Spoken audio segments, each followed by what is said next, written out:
Somebody, I'm guessing, controlled that. Good evening, everybody. Welcome to the Common Council meeting for Tuesday, October 10th. Please join me in the Pledge of Allegiance.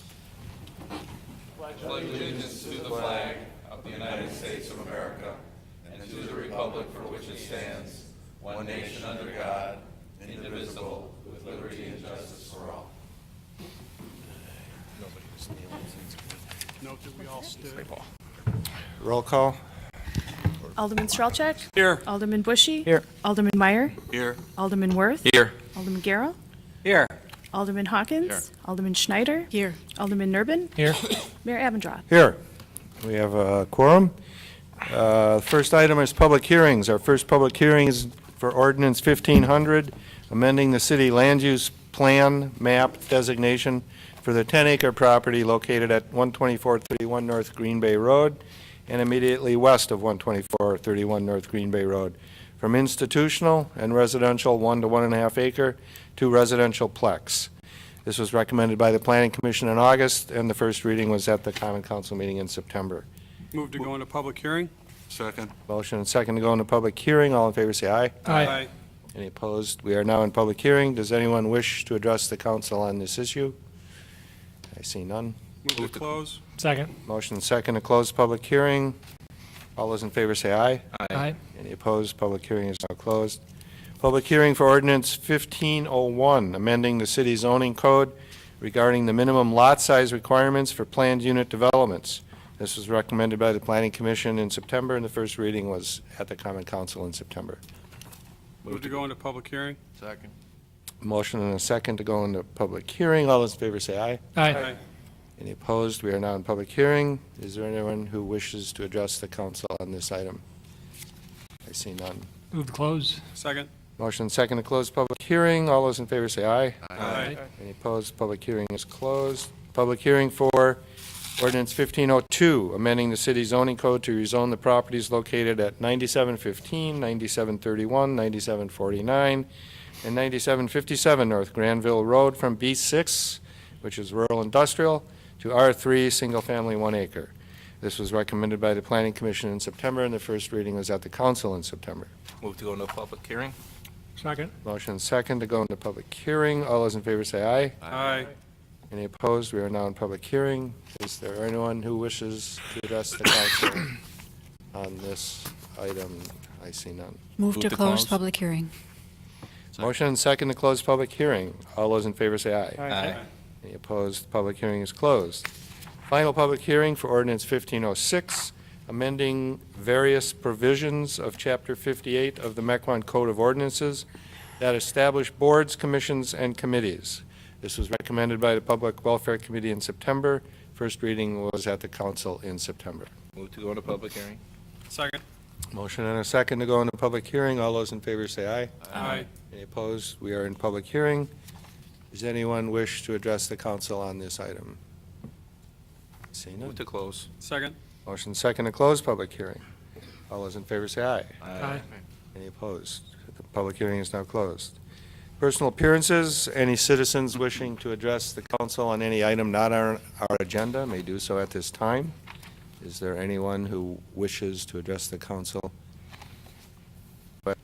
Is that you, Bob? Okay.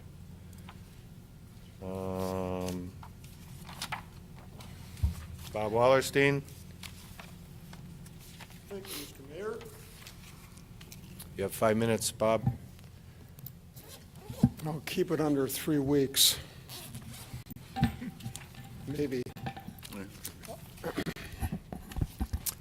Hello, my name is Bob Wallerstein. I live at 4707 West Parkview Drive here in Mequon.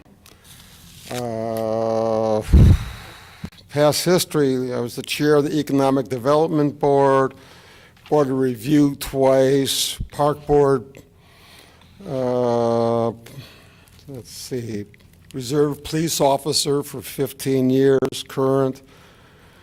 Been president of our subdivision for 32 years, et cetera, et cetera, et cetera, et cetera. Again, being a Mequon resident for 45 years and a county supervisor for 6 years. like telling a quick little story. Years ago, I had a customer called Risto, R-I-S-T-O. They were located in Mason City, Iowa. And the owner was a fellow by the name of Al DeBurr. Al DeBurr, as I see him twice a year, I'd go and visit him, a sales call. He would introduce me to his consultant, who in fact was a paid consultant to help his business. And I said, Al, I've been calling on you for years, and every time I'm here, you introduce me to your new consultant. What do you do with it? He says, well, personally, I just like reading this. I said, that's nice. Do you ever use any of it? No, but I just like to read it. So here it goes. I'm on a park board. A couple of years ago, I had an idea. It'd be nice if somebody's moving in from out of the state and they want to know something about Mequon other than our location. It'd be nice to have a video done of our parks. So I did some due diligence, spent some time, got a hold of a couple professional videographers. They said that price to do that work would be anywhere between $22,000 and $28,000. I said, okay. Thinking out of the box, I said, well, let's see, UWM has a film school. Got a hold of them, got a hold of their professor, put the program together and asked them the same question, and they did it for $2,200 and did a wonderful job. Seeing that, thinking out of the box, and the city spending, there are $67,700 and change on the consultant that was used and still being used by our city. A couple little notices. I got a hold of a fellow at UWM, and I'll read it. It's kind of a short note. Pleasure speaking to you this morning.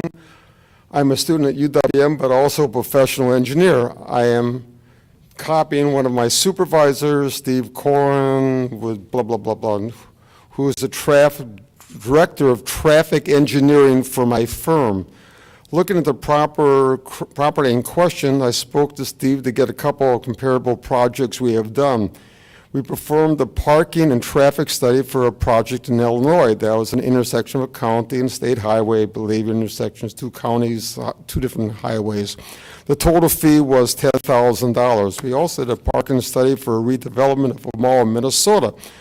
That was a total of $6,000. This project fee included flight, hotel, weekend out for the project site. I mentioned on the phone as well as the project in Arkansas we have proposed, and that was a $4,000 project. It goes on and on and on. And then he ends it with, out of curiosity, could you be able to send me a copy of the study that was done? It's nice to know what, well, $67,700 worth of parking studies looks like. That goes one of them. And then I have another letter too from Umish Saxena, PhD, Professor Emeritus, Industrial and Manufacturing Engineering, University of Wisconsin, Milwaukee, which pretty much echoes the first one. What I'm basically saying is by using the resources we have locally, we could probably have gotten the same job done as good or better than for less money.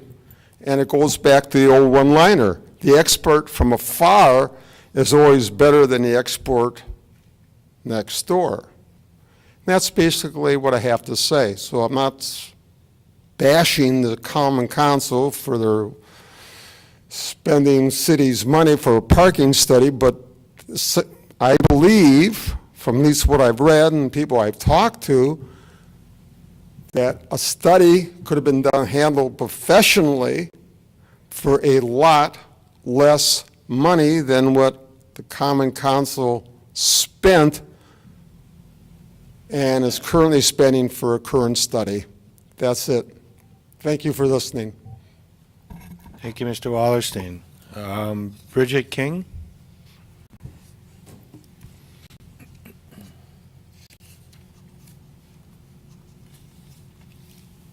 I'm Bridget King from 12960 Northwest Shoreland Drive. I also would like to speak about the parking study, parking analysis for the town center. To me, cost doesn't matter. It's like counting pennies in a piggy bank when you're ready to buy $1 million home. It's a good investment. And there was a lot of discussion over the last 2 years on the costs of the parking study. But what made it worse was every step of the way, the council was unhappy with results that they got from the experts. And the holes that were poked in the argument were consistent with almost everybody here on this body and some who are no longer a part of the council. I guess the whole thing that really was shocking to me watching these common council meetings over the last year and a half was how far off track you got. We have a parking problem. Everybody knows that. You all get complaints about it. Everybody in the city complains about it. The Logamin was meant to be torn down, and the RFP went out simply because somebody put in a proposal to put something there. But it was meant to be brought into the civic campus and made, more recreational. You put out the RFP, the Economic Development Board put it out so that there's fairness, and you only get 2 proposals from it because it's stuck in the middle of nowhere, surrounded by train tracks and a cemetery and whatnot. It doesn't fit in with the town center. I'm not against a restaurant. It's just not the right location for it. But what really bothers me watching this process these last 2 years or year and a half was that you had the experts, they gave you the numbers, you didn't like the numbers. So you were the ones who voted to go further and spend more. You got more numbers, and you were still unhappy with it. And then finally, a month or 2 ago, you decided we're not even going to discuss the parking analysis anymore. Let's get this proposal going, and let's get down to business. The traffic was the #1 issue. Our businesses in the town center are not going to succeed, especially Hollanders, which is the biggest thing for this city to get right now, and more coming if it's successful. But, the parking problem, again, you blamed it on the first developer, and, I think he pulled the wool over your eyes on that one. But when the parking did become a problem, this body did vote to, instead of putting more parking in the town center, phase 1, you put another building in there to get more tax revenue, understandably. And you thought that the shared parking would solve the issue. You have found that it has not. I guess the thing that has really bothered me the most, and I have to quote one alderman from the newspaper last week, I think this has been an awful process. Shame on us. That was the smartest thing I heard at last week's meeting, because I sat here, I have watched these meetings with experts sitting at this table, experts not only TADI consultants, but also staff. This is the most awesome staff who are so smart. They have no personal interest in this. And yet you have someone else saying, well, this isn't going to go through because staff doesn't like it. It doesn't matter to staff either way, whether they like it or not. They just do what's best for the city. That's their job. That's what they get paid to do. That's what you hired them for. They go by your directive. And watching this process the last few months, I reckon it to a dog chasing its tail. It hasn't gone anywhere. It just keeps going in circles because you're not grabbing what you really need, and that is a resolution to the parking issue. So what it appears to me over the last year and a half is it's almost blatant cronyism. And someone had mentioned that years ago for a different development project, but that was all that was not publicized. This has been publicly shown through, calling this developer alderman by accident or former alderman, or everybody poking holes in these studies. It's not your field of expertise. I don't poke holes in a medical profession or teaching, sacrosanct, no way, or engineering or printing or computers or sales or law. I don't poke holes. Why did you poke holes? Actually, it was one person who started poking the holes, and then everybody agreed with him. There were no holes poked in that study. They answered every single question that you brought up to them. They had an answer for everything. But you continue to try and shoehorn this project into this space where it doesn't belong. You got people counting tables and the number of cars that are going to show up because you're a numbers guy. It doesn't make sense. It's not your area of expertise. That's why you did spend the money you spent on hiring a consultant to give you what you need, which is the biggest problem, the parking. Also, aside from that, that is the one area that connects all these beautiful phases that are coming up in the town center. And I mean, the visions are just glorious from what I saw presented last night and at previous meetings.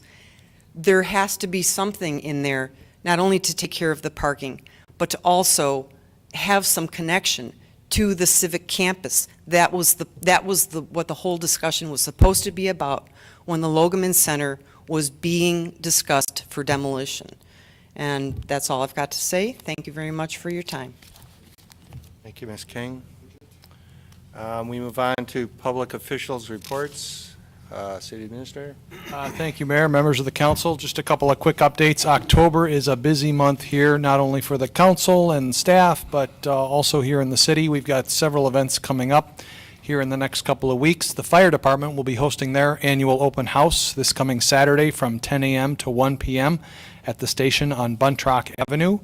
The following Saturday, we have our last electronics and appliances recycling collection event. That'll take place between 9 a.m. and 12 p.m. Just behind the Public Safety Building over on Buntrock as well. So if you have any appliances or electronics to get rid of before the snow flies, that's a great opportunity.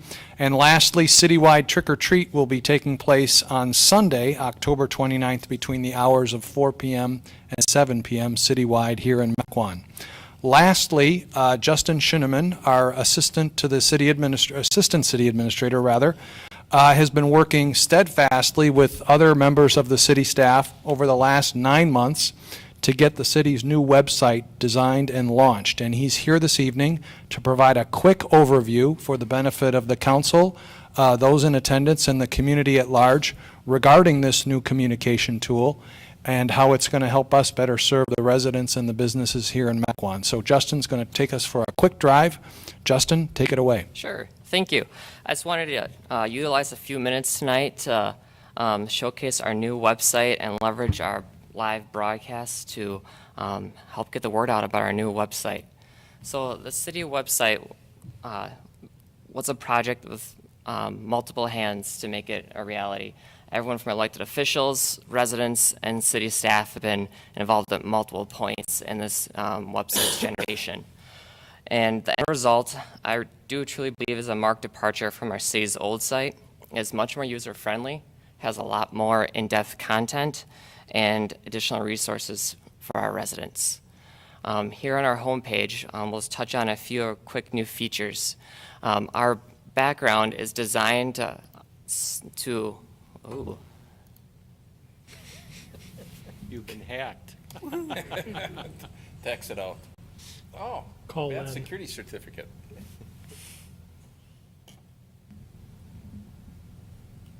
take two. All right, so our website's background is designed to change randomly as the user lands on the home page to help showcase various assets within our community. And staff will continue to work with local photographers to make sure these pictures remain fresh and consistent throughout the year. To the top corner here, we have, as requested, a easy identifiable home button, so no matter a user's level of ability with websites, they can find their way back to the beginning of our site. And next to that, we have an in-depth contact us or staff directory for all positions that are publicly faced within the city of Mequon. And here you'll find phone numbers, emails, and additional information about each staff by clicking on their information. Next up, we have our latest news feature. This feature will be updated consistently by staff to help bring news and important events to the public's attention. And residents can click the view additional articles button at the bottom to see an exhaustive list of resources and news events over time. Additionally, up towards the top, we now have a drop-down menu that showcases the city additionally through pictures on the one side across each various menu, and provides two levels of content access to residents, both the parent page and then sub-pages and links to external resources. Additionally, we have a much more robust and user-friendly search feature that will not only search web pages, but also documents within the website as well to help users narrow down what they're looking for in a much quicker fashion. And just to touch on two other items quickly, at the bottom of our screen, we now have this lower menu button that with 5 items that can be changed over time based off usage and where our residents are going. So perhaps tax season, we have a link to how to pay your taxes here at the bottom of the website.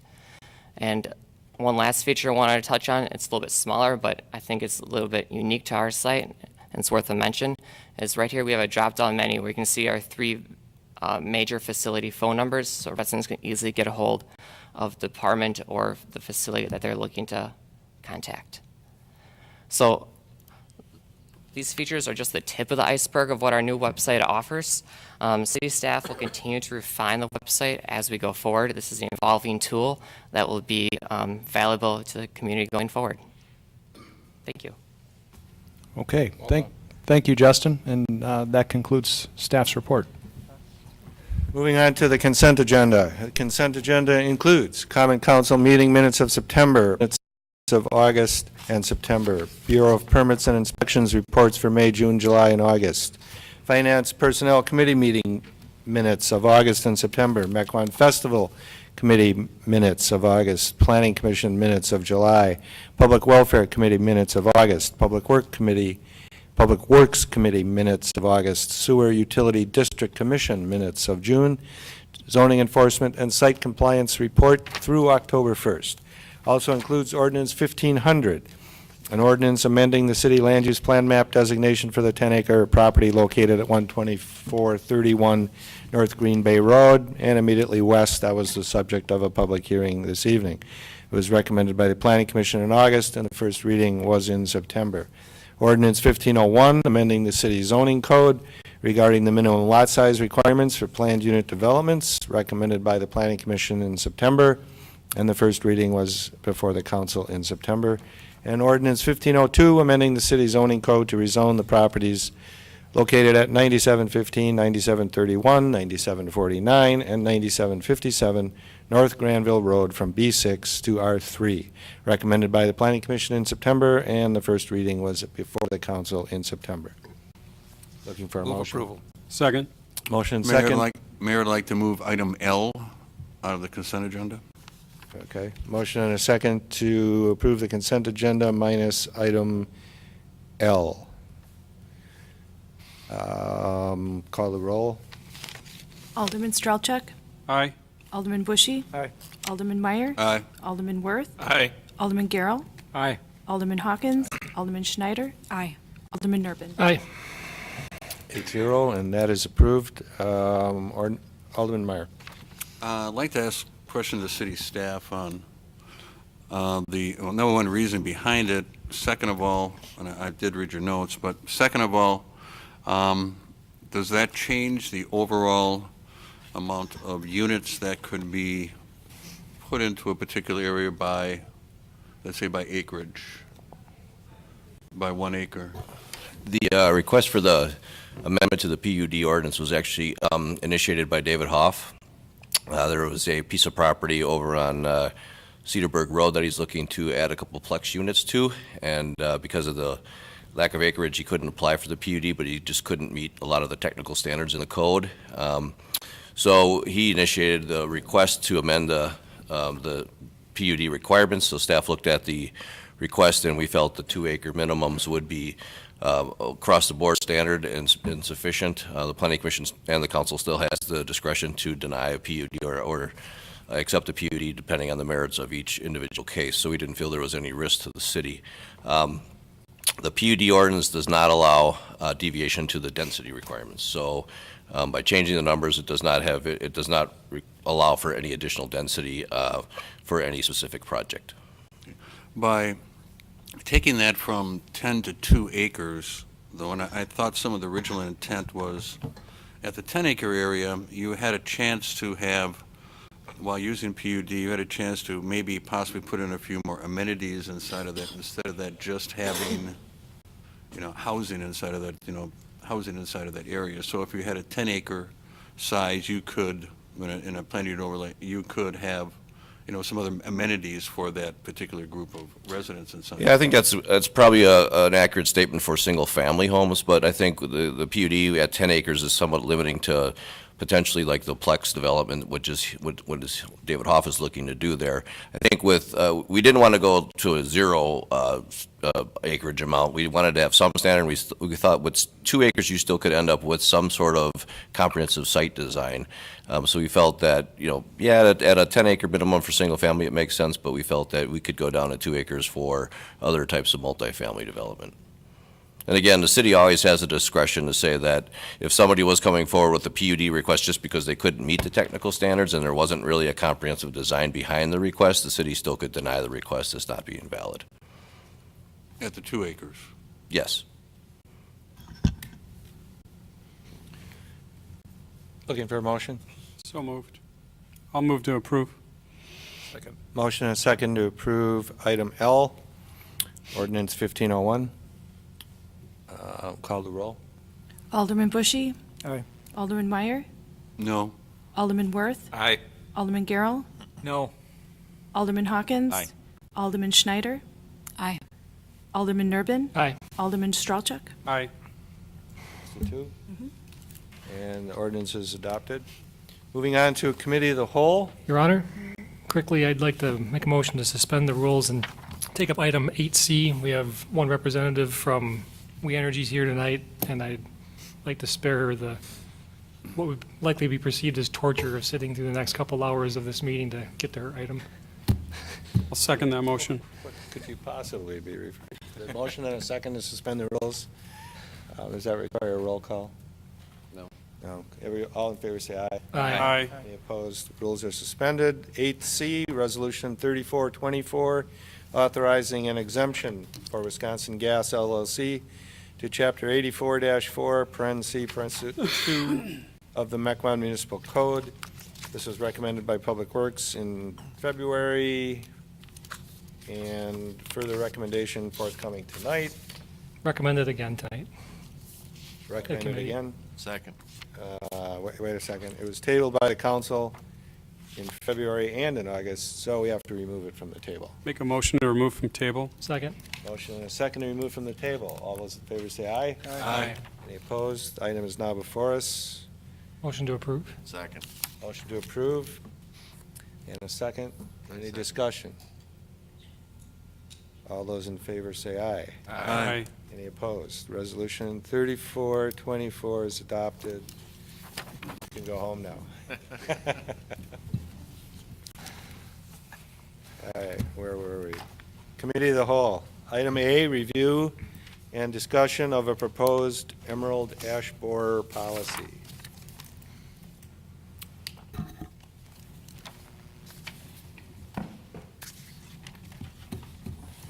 Thank you, Mayor. I'm here tonight with City Forester Mike Geese to bring forth the EAB policy.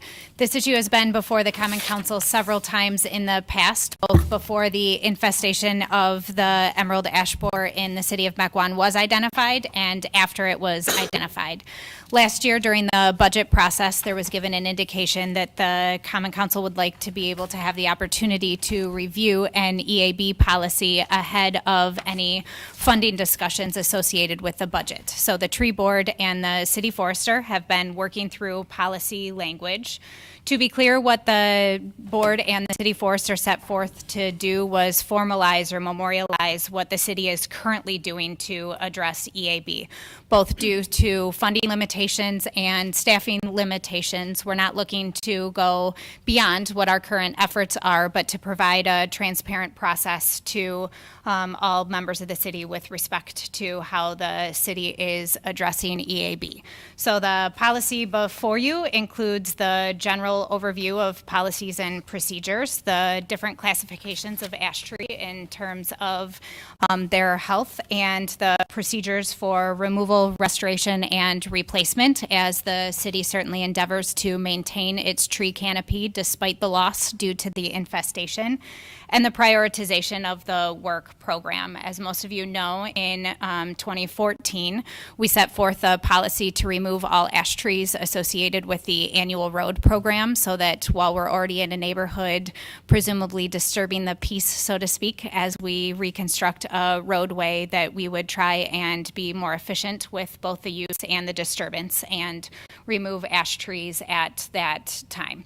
We also offer people the opportunity to participate in the street tree replacement program, which, to be clear, is not subject to just ash trees, but is associated with all city trees in terms of tree replacement and their opportunity to have trees put back along the frontage of their roadways. So with that, What did that mean? I didn't understand that last part. well, the street tree replacement program was in place prior to EAB and applies to all species of trees, not just ash Did you trees. cut down trees or what? What was it beforehand? Correct. When the city removes trees within the right-of-way, if people want to have trees replaced along their frontage, they would participate in the street tree replacement program to have that tree replaced. So we're just extending that to the ash trees as well.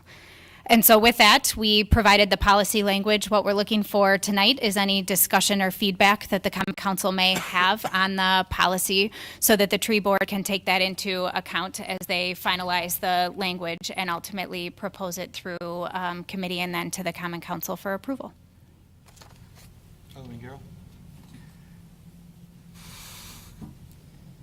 Your annual road program.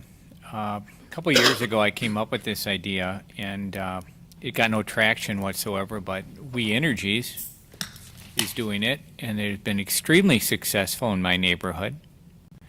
They've cut lots of ash trees out. In fact, hundreds of ash trees out. And they cut the wood up into 4-foot or 2-foot sections. And most of the people wanted to keep it. Otherwise, it was open for anybody who wanted to pick it up. And then they actually had people that would pay to pick it up. Come and get that wood. And I, of course, got probably 8 cords myself. And so did a number of other people in the neighborhood for future. But our wood disappeared. But this happened 2 or 3 years ago, and I talked to Don Curran, and he said, hey, come on out and take the wood. The guy, just come and get it. So I proposed an idea whereby we could have the people take the wood, or we could actually issue permits to people who wanted the wood that they could pay for, and they could come and get it. Because what we were doing is we would haul it over to the dump, and then it would sit there till the dump opened, and then people would have to go over to the dump and get it. And it was a lot of money spent, whereby, just thinking a little bit out of the box, the city could have been extremely efficient, Said, well, we can't do that because of legal problems. You know, Wisconsin Electric does it. The power company does it. I mean, if we're going to cut down ash trees, we don't take the stuff and haul it over to the dump and then make people go and get it. Actually, you could issue permits for them to come and get it. You know what? If they didn't come and get it, you could. Part of your permit process would be, okay, if we have to pick it up, then you have to pay the city for what it costs us to come and pick it up. But people will take it and they'll use it. It's a resource. So that's the first thing. And the second thing you should be aware of on these ash trees, I have 2 giant ash trees on my property. Sure, you can go out and cut out the ones. The seedlings, you might have 100 different seedlings around there. And those seedlings grow like crazy. So to come and plant other trees, I have to pull those seedlings and pull those seedlings and pull those seedlings. So just cutting out the trees and saying, okay, now the tree's gone, you're still going to have a lot of seedlings there that are going to replace that tree because that's just the way nature works. So those are 2 things in this emerald ash borer program that we really should address instead of the $3.8 million or whatever it's going to take. So I'd still like to see ideas out of the box to take care of the program and ways to be extremely efficient on it so that everyone benefits. Alderman Meyer. Well, first I wonder why we have a spreading problem if we let people pick up the wood at where it's at and whoever it is just pick it up and carry it out to different areas. Right, I mean, exactly. you know, that's, I mean, I like your idea, but I think that the problem is that you have people from other areas that are not infected coming in and they can pick up the wood and spread it out to other areas. And I think that if we have it over to the city property then, people picking it up there, I'm surprised we allow them to do that because it's still, emerald ash borer is still there inside of it and we're still allowing it to grow and to mature, but at least over there it stays inside of the area that's infected already and it's not moved out to other areas. I think that's the reasoning behind it. Is that? Yeah, just to clarify a couple things. So 4 years ago in 2014 when we first founded in the city, we were still in a fairly small quarantined area in this part of the state. Now, emerald ash borer has spread up to kind of the likes of like Monroe County, Central Sands region. So you're looking at a quarantine area that affects the lower half of Wisconsin. So they used to be much more stringent, the DNR did, about where you moved the wood. To give you an idea of how fast this spreads, I know it said in the staff report that it was a half acre per year, but now you quantify that to a half acre this way, half acre this way, half acre, you know, and 4 years ago I scraped trees all winter long to try and find it in the city, and I finally found it in March of that winter after cutting trees all winter. And I found it out on the north stub of Granville Road off of Bonnewell. Since then, last year we cut down over 1,800 trees in the city, 90% of which were ash. And I didn't cut down a tree that I didn't find emerald ash borer in to some extent. Whether that was year 1, you know, where you were finding it just mid-canopy height, or, you know, further escalated into like years, you know, 2, 3, and 5, you know, through 5 being kind of, you know, the tree's deceased at that point just about. So it really has kind of taken over this entire city. I haven't not found it down on the east side, you know, or the central part of the city. It's effectively spread the entire city. And the Public Works Committee did take up the discussion as to what the options would be with ash trees. And unfortunately, we don't have the staffing to typically provide the trees in what most people would consider firewood capacity. These are very long extensions of the tree in very large pieces that are generally beyond what the average person would be able to do. And we ran into a significant issue with leaving wood behind that then people were calling and citing as a nuisance and asking us to come back and pick up. And that's extremely inefficient. While we're already there in the area with the equipment to remove and potentially chip the tree on site. I mean, we're also to the point now where there's a good amount of the appropriately sized trees that are being chipped before it even gets moved anywhere else. So it doesn't have the opportunity to to become firewood. And there actually was a time when there were municipalities that were allowed to be in a position to sell firewood, and that there were logging companies that would come in and pay communities for their ash trees. But the infestation has reached such a size that the state is just inundated with ash tree. And unfortunately, it's not of a quality at this point that people are looking to buy. So we are lucky if we could find, which we were able to a couple of years ago, people that would come and take the wood, which was at least an advantage.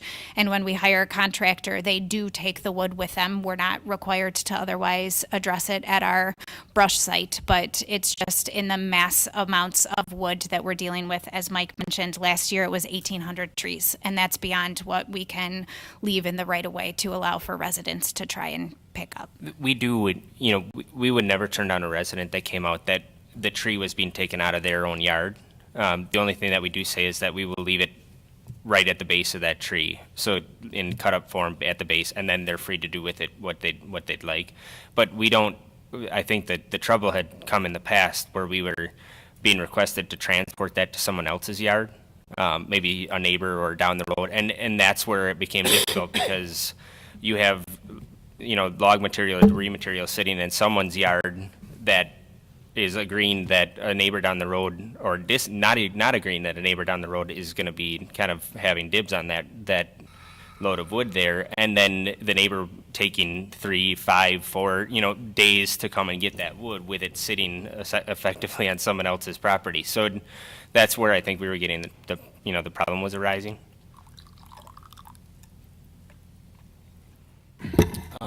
One of the things you might want to consider putting in here is some sort of notification, like if you're going to cut the trees down along the road and remove them, make sure that the resident knows that you're going to do that. Thank you. That is a good note. That is something that we do, although it's not cited in the policy. We've tried to distinguish, and part of this is the efforts of public education. So whereas most city trees that are dead get a pink dot, and the ash trees that die get a green dot, and the idea would be that hopefully if people left in the morning and there was no green dot, and they come home and there is a green dot, that they would think, what happened to my tree? And we also have postcards and door hangers and things that we use to try and do that. But that's a good note that we should also include that in the policy as well. Alderman Worth? I think there was some confusion in the past on the replacement of trees, and people, it's not enough just to notify people, but to make it very, very clear in clear English. And even this is kind of hard to read, so that people understand if we're not going to replace their trees, that they may have planted, or in fact, in a lot of cases, the city compelled them to plant in the first place. And now we're cutting them down and telling them, and if you want a tree in your front yard, you've got to pay for it, which is, I think, frustrating to people, particularly if they ended up paying for that tree in the first place, or at the time of the development of their subdivision, it was required to be installed. And now we're taking down, in some cases, healthy, or healthy in quotes, trees that still look green and provide shade and look decent, and we're cutting down their tree and not replacing it. I think that's where the reluctance comes in, and some of the concern about the policy. I have some concerns about us where the city compelled the planting of ash trees at one point, or approved them, and now we're cutting them down and we don't replace them. That's the one part of the policy I guess I question. And just to clarify, we do endeavor to have a one-to-one replacement, although to your point, it's not always in that same location. So you are right that there are times that there were ash trees that were removed, but in the first year of the program that we completed this as a part of actually Solar Heights, when we went through that initial evaluation, we realized that the health and age of the tree canopy was such that if we had replaced them in kind in the same location on a one-to-one 1-to-1 ratio, they wouldn't have survived. And so we looked at that and used that to establish the first round of this policy to say that in terms of the health of the overall tree canopy and the sheer number of trees, we do want to maintain that 1-to-1 ratio. But there are other locations in the city that could benefit from tree planting. But don't tell people about that. I will tell you, the people in Huntington Park thought that was just garbage, that they heard, oh, we're going to replace the trees. Oh, but they're going to be somewhere else in the city. They don't care. They're losing the tree in their front yard that provided a nice focal point in their front yard that probably they planted. It doesn't look bad now. You cut it down, and they don't really care that you put a tree out on Highland Road or somewhere else. That created a lot of confusion when you tell people that. Your note is well taken, and we do certainly try to be as clear as we can. Unfortunately, we also ran into the same issue with people who don't want trees. So, it works both ways sometimes, that we indicate that we put a lath in to try and notify people when we're going to replant trees, and people call and say, we don't want one. So we will certainly review the language to try and clarify that as much as we can. And again, we try and work with both homeowners associations when they have them, and provide multiple opportunities of notification. And while Mike won't like me to advertise it, he's available at any time to meet with people to discuss what our replacement policy is, and has done so. So we certainly invite this to be a public education opportunity. We understand that this is not only an issue for the city, but also for private residents. There are mass amounts of ash trees in the city of Mequon, and it's not only going to affect us and our budget, it's going to affect them as well. And if we can be a resource. But I cut them down on my property because they were dying, and it's a little different when the city comes in and cuts them out of somebody's front yard. They're in the road right away. What? They're in the road right away. Yeah, well, but people don't look at it that way. They planted a tree, it's in their yard, particularly in subdivisions. But if it fell down, it would be in the road right away. Well, I understand. That's part of the landscaping of their yard. Alderman Durbin. I think a potential solution to that is just continued public education. I think I self-participated in the program. I had 2 gigantic dying ash trees in my front yard. I was happy to get rid of them. It would have been a lot of work for me to try and bite off with insufficient tools and time. This is actually a positive thing for people, I think. If they can get rid of a couple trees in their front yard and the road right away, it saves them the cost of having to deal with that themselves. We can spin this in a positive way. I think the greater challenge is the price tag and the timeline. If this is going to play out over the next decade, and assuming the $3.8 million estimate is remotely accurate, that's way more money than we're spending on it currently. I'm not sure how that breaks down, how much of that is tree replacement versus actual removal. I'm sure the removal is actually far more expensive than the replacement. But we're going to have to come to grips with that. Otherwise, these trees are going to be falling down on our streets, which is the whole purpose of the program to begin with. That'll be far more costly when police and fire get calls for blocked roads. And then it's an emergency, and we're hiring contractors. We can't deal with it proactively. It takes a long time before they fall down. Then you get a windstorm, and a bunch of them fall down at once, and then you're really up a creek. I agree with the education and the notification. I think I would add that in. I'd really like to just commend the tree board, excluding myself. I mean, this was in process long before I was on tree board, for the hard work that they've done on this. I mean, it's a very thorough and a very well thought out policy. It really does take resident concern into consideration. I agree with Alderman Gill that I'd love to be able to see the firewood be transferred to the residents in an effective manner. But, I think staff's got a very strong point that the efficiencies of doing that really just aren't there. And it would cost the city more with a high price tag right now to implement something along those lines. Not to mention the fact that, these trees are infected. So spreading the disease and spreading the infected tree via firewood or whatever is just not an effective means of of actually mitigating the problem, which the policy is here to do. You know, Mike spent hours, he takes a lot of time and care. He asks in every single meeting, you know, do you feel this addresses everything with the residents? Do you feel this, you know, addresses everything effectively? Is there anything that we left out that we could add to make sure that it's clear and respectful to everybody involved? And I think the policy before us, minus just the communication aspect, it really hits it on the nail on the head. So, you know, I'm very supportive of this. And again, I appreciate the hard work that he's done with the team of experts that we've got volunteering for our city, which is just a fabulous asset to our community. Thank you. Alderman Meyer. As Krista did mention, we went through some of the process in Solar Heights, and I do want to make a note that city staff was very helpful with a number of residents that wanted to move the placement of the tree where it was, and as you mentioned before, some people didn't want to have the tree, and the city staff worked very well with those residents to make sure they were happy where the placement was, and to make sure that if they didn't want it, they didn't get it. So. Alderman Garrell.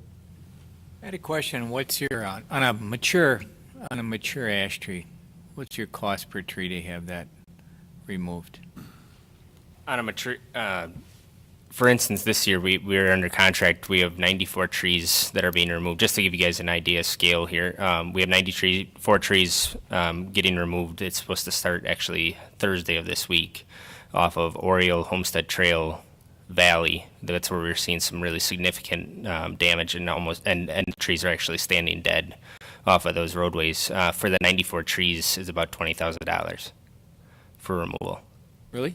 Yeah. It's not bad. That's a good price. It is a good price. Then It is. As a follow-up, you know, I know that years ago, we used to get these things that said, you know, don't you know, move your ash trees, which of course we didn't do, but now the whole area is infected, so that's why We Energy said it doesn't matter where you transport it to, you can burn it. Is that correct? You can, and actually, when we do have it at the dump, we also do effectively recycle that back into the community, but we're putting it through a double screen method where we're putting it through the tub grinder, we put it through a coarse grind, and then put it through, the DNR requires a 1-inch by 1-inch chip, and as long as it's smaller than that, you're effectively chopping up that larva that's in those trees, so we can then we can use that as a mulch product in our parks without that, you know, the worry of spreading that, and that's what we've been doing with it. So it wasn't when Don Curran said that you bring this over to the dump and you can pick up the wood when you want to, you pick up the mulch? Yep. Okay. You pick up the mulch. I know that, you know, in my neighborhood, when they were cut, you get a 10-foot section of tree, and it takes you about a minute or two to cut that into 5 2-foot sections. It takes a lot longer to put it on a truck and haul it off to wherever it's going. Sure. It's a lot faster that way, so somebody did want it, it would save the time and money of hauling it off, and to cut it up. Right. 2-foot sections is really fast. With the steel chainsaw, you can cut those things in 30 seconds a cut. Yeah, and like I said before, we're not opposed to, should a resident from that particular residence that the tree is coming down from come out and request, had Andrew come out and requested that, you know, we keep those 2 trees on his property that he was going to burn in his fireplace, we wouldn't have denied that request. It's when it gets sticky when we're requested that with the vehicles that we have and the machinery that we have to try and take that to someone else's residence and then not do any damage to the, you know, the ditch line, or, you know, try and back off the roadway at all. That becomes where it gets sticky. Yeah, I would agree that you're not supposed to be bringing it to Right. somebody's residence. Alderman Bushy. Very minor in comparison to the discussion here, but I was just looking at the language 1E. It says the intent of the city of Mequon is to replace the removed city-owned ash along the designated tree terrace whenever necessary, and I just thought whenever necessary should be perhaps determined by the city or something, just so that it's not just somebody who calls in and says, I think this is necessary. Or just take out whenever necessary. What's that? Or take out whenever necessary. It adds nothing. Something about that just a little Okay. makes it too Thank open. you. Thank you. Well, if we're talking about writing, there's a lot of changing in tenses. In some places in the future tense, in some places it's in the current tense. It'd be kind of nice to be one or the other. Okay. Anything else? Kristen and Mike, thank you very much. Thank you. I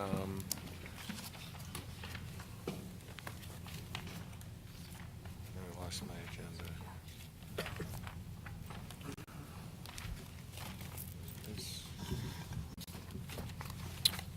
Moving on to item B, discussion authorizing resolution 3474, a resolution approving a contract to purchase a portion of the city-owned property located at 6100 West Mequon Road.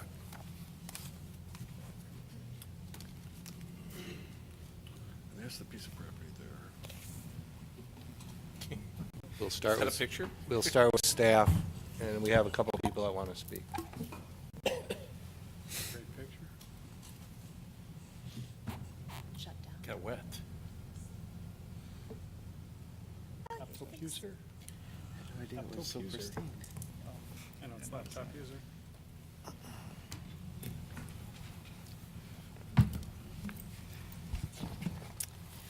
Thank you, Mayor. Good evening, Council. I'm just going to give a brief overview of where we're at in the process. At the September Council meeting, the Council directed staff to formulate an offer for the purchase of the Logoman Center. That occurred on September 12th. Included in the package of material that you've received since the September Common Council meeting was a summary by the city attorney of the previous discussions that the council had had and your directives, an formalized city offer to the buyer. That occurred on September 19th. The buyer was then provided 2 weeks to assess that offer and provide a counter. So we received that counter on October 3rd.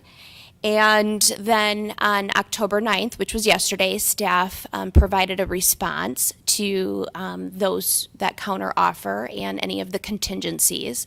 Included in your package that we issued yesterday was staff's response as well as a comparison of the city and buyer's offer authored by the city attorney.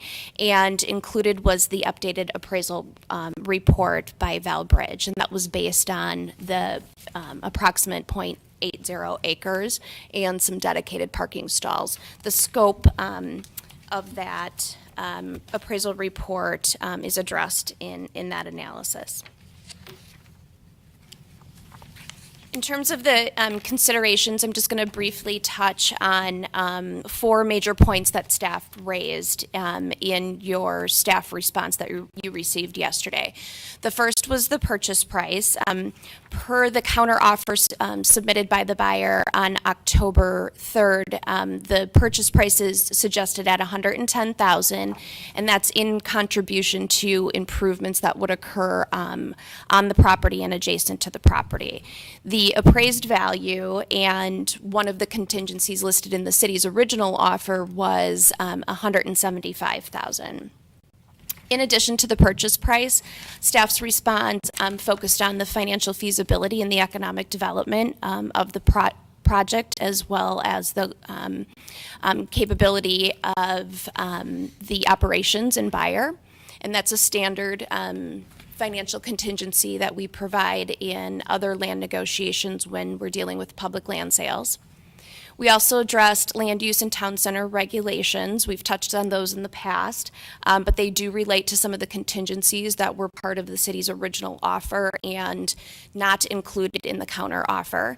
And then lastly, we focused on both parking and a traffic impact analysis. All of the factors that are considered under these 4 major points are addressed in the staff summary of our position that was dated September 19th and further addressed as part of our response that was issued yesterday. I think, as all of you are aware, via some communications that the city attorney provided to the Common Council today, the city did receive a subsequent offer by Locre, who is the relatively new property owners of the Mequon Town Center. We received that late yesterday evening. That offer includes a purchase price of $200,000, again, similar to the counteroffer, which is meant to be in contributions to the necessary improvements. Those necessary improvements, based on the offer and my discussion with the representative from Lockery today, would include demolition of the Logeman Center, as well as the development of expanded and shared parking. It's my understanding, or they indicated to me, that their intent was to coordinate with the city and send a clear message about their interest in ensuring the success of the businesses as part of their development and ownership of their property. And in such, they want to work towards a solution related to the parking. Also included in your packets and available for us to view tonight is essentially a site plan of the area. This is one of many parking lot expansion and iterations that staff had been working on over the last several months. What it does is also overlay the approximate 0.8 acres that would be of interest to purchase, and it shows which of those expanded parking spaces would be part of the 0.8 acres. As part of the offer that the city issued back on the 19th, we indicated that there could be credit of additional 9 stalls that are public, but we would be willing to credit those towards the zoning requirement. And then also included in your packets in the past, and again available for us to take a look at tonight, is another option among several others that staff looked at. This is the maximization parking lot layout, and it results in 202 total stalls. But obviously, this would include no structure as part of the civic campus in this particular area. So I will be happy to listen to the other comments and address any questions that you may have. Okay, we have a number of people that registered to speak, so I will allow them to do that at this point. Eric Wagner.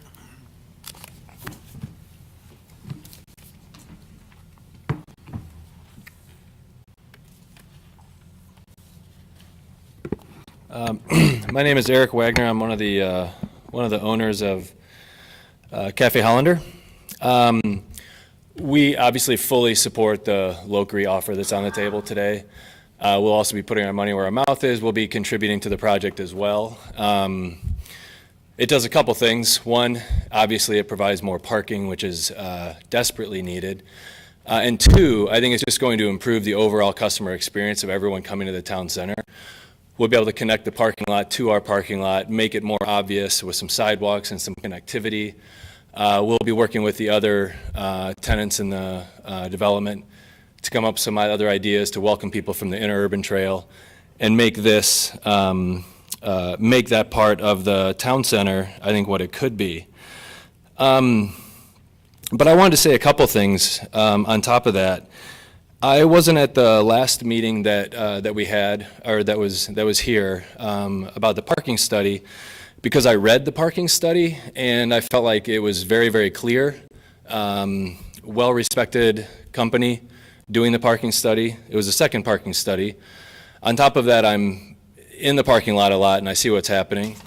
I see what's happening with our sales, and I see what's going on. And I kind of assumed that I didn't need to show up at that meeting and say what I wanted to say, because it seemed incredibly obvious what was needed.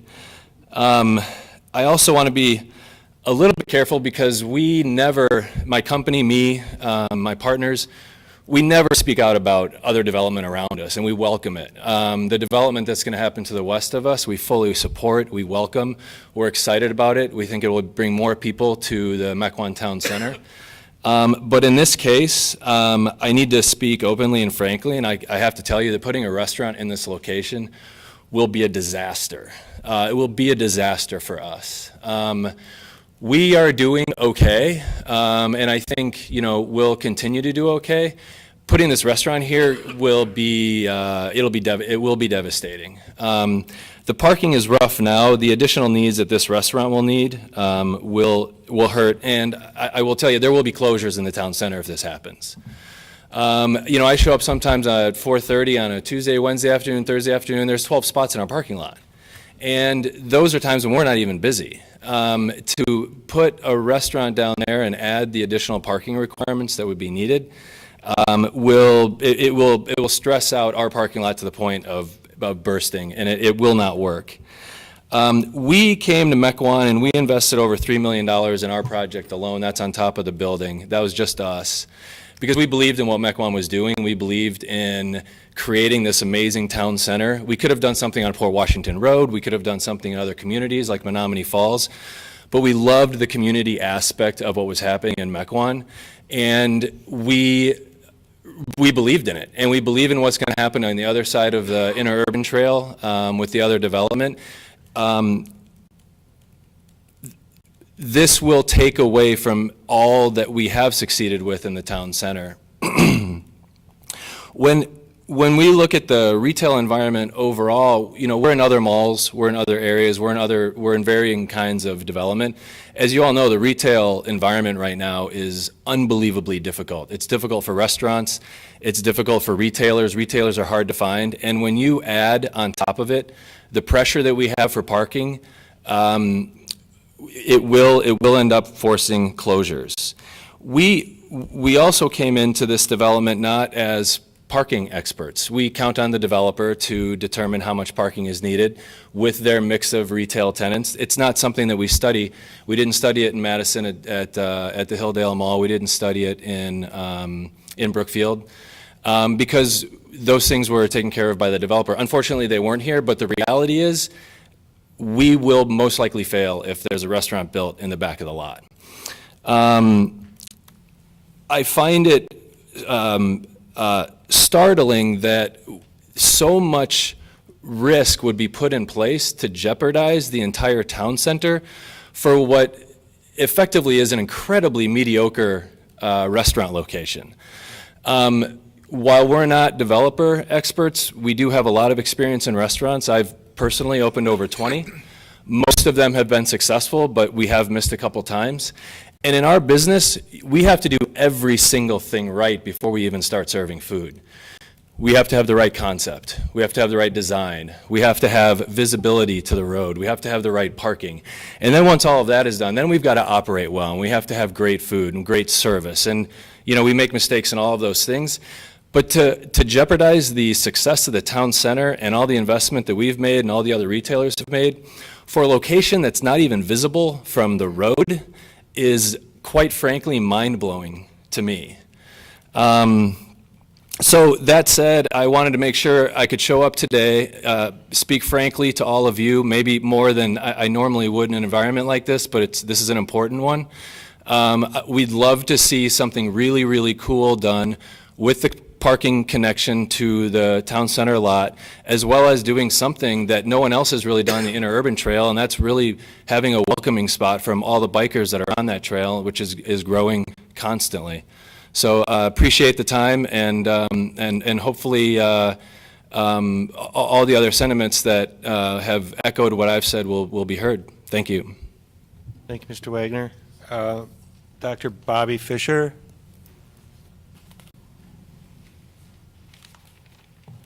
Good evening. Thank you for your time this evening. I'm going to read off this so I don't babble too much. My name is Dr. Bobby Fisher. I own Fisher Family Chiropractic in the Mequon Town Center. For the last 2.5 years, my business has experienced the parking problem with both my patients and my employees. My staff has a difficult time going somewhere for lunch breaks due to the fact that there may not be a spot to park when they return. My patients have also expressed concern about the parking situation. Many patients stopped treatment because trying to find a parking spot took too long, usually around 10 minutes. They would start complaining quite a bit to me without me asking how the situation was. I have some estimates on numbers that would fill my office. Right now my office is only about a third of the way full. So usually we need about 12 spots for patients at any 30-minute interval to maximize my office and that availability. And then we would also need about 12 spots for my employees all day long as well. And currently we park down right next to that City Hall, right down and between City Hall and Logaman. Without a parking plan to meet the capacity, of the new restaurant and more spots to meet the current parking demand, I don't see how a new restaurant will help keep businesses in business in the Mequon Town Center.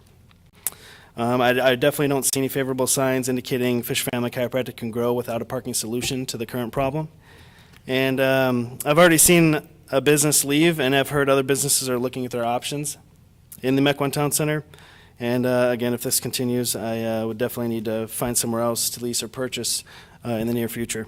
I think this is telling us that there's a demand for our community, from our community for the Mequon Town Center, and we aren't allowing that demand to be met. Again, thank you for your time. Thank you, Dr. Fisher. Victor Anderson.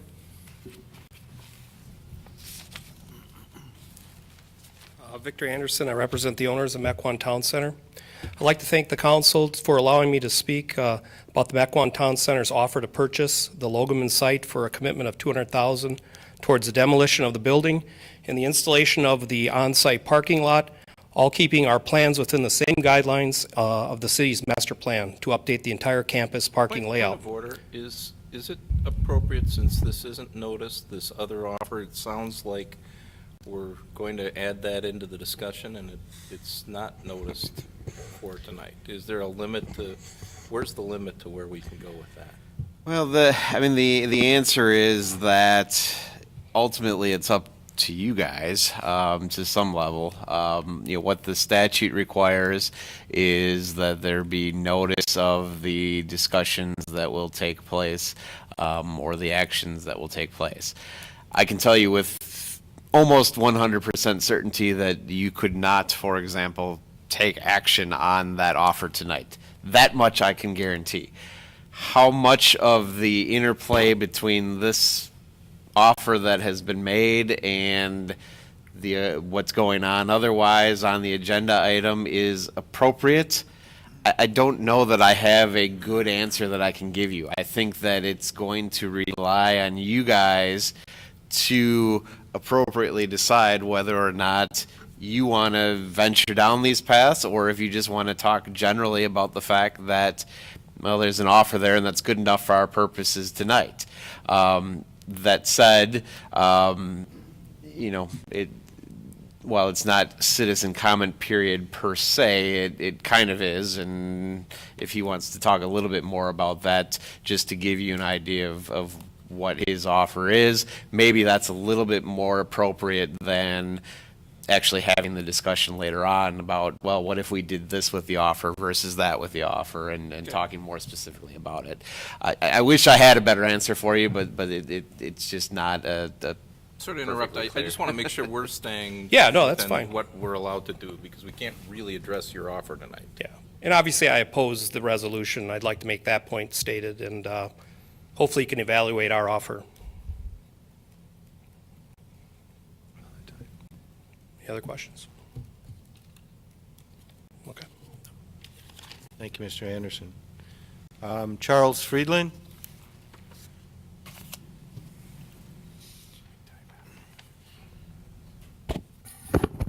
Evening, folks. My name is Chuck Friedline. I'm speaking to you both as a private citizen. I live at 3130 West Celeste Court in Mequon, over in the Villa Park area, and also as the commander of the American Legion post here in town. The post, of course, which resides within the town center zoning district and everything.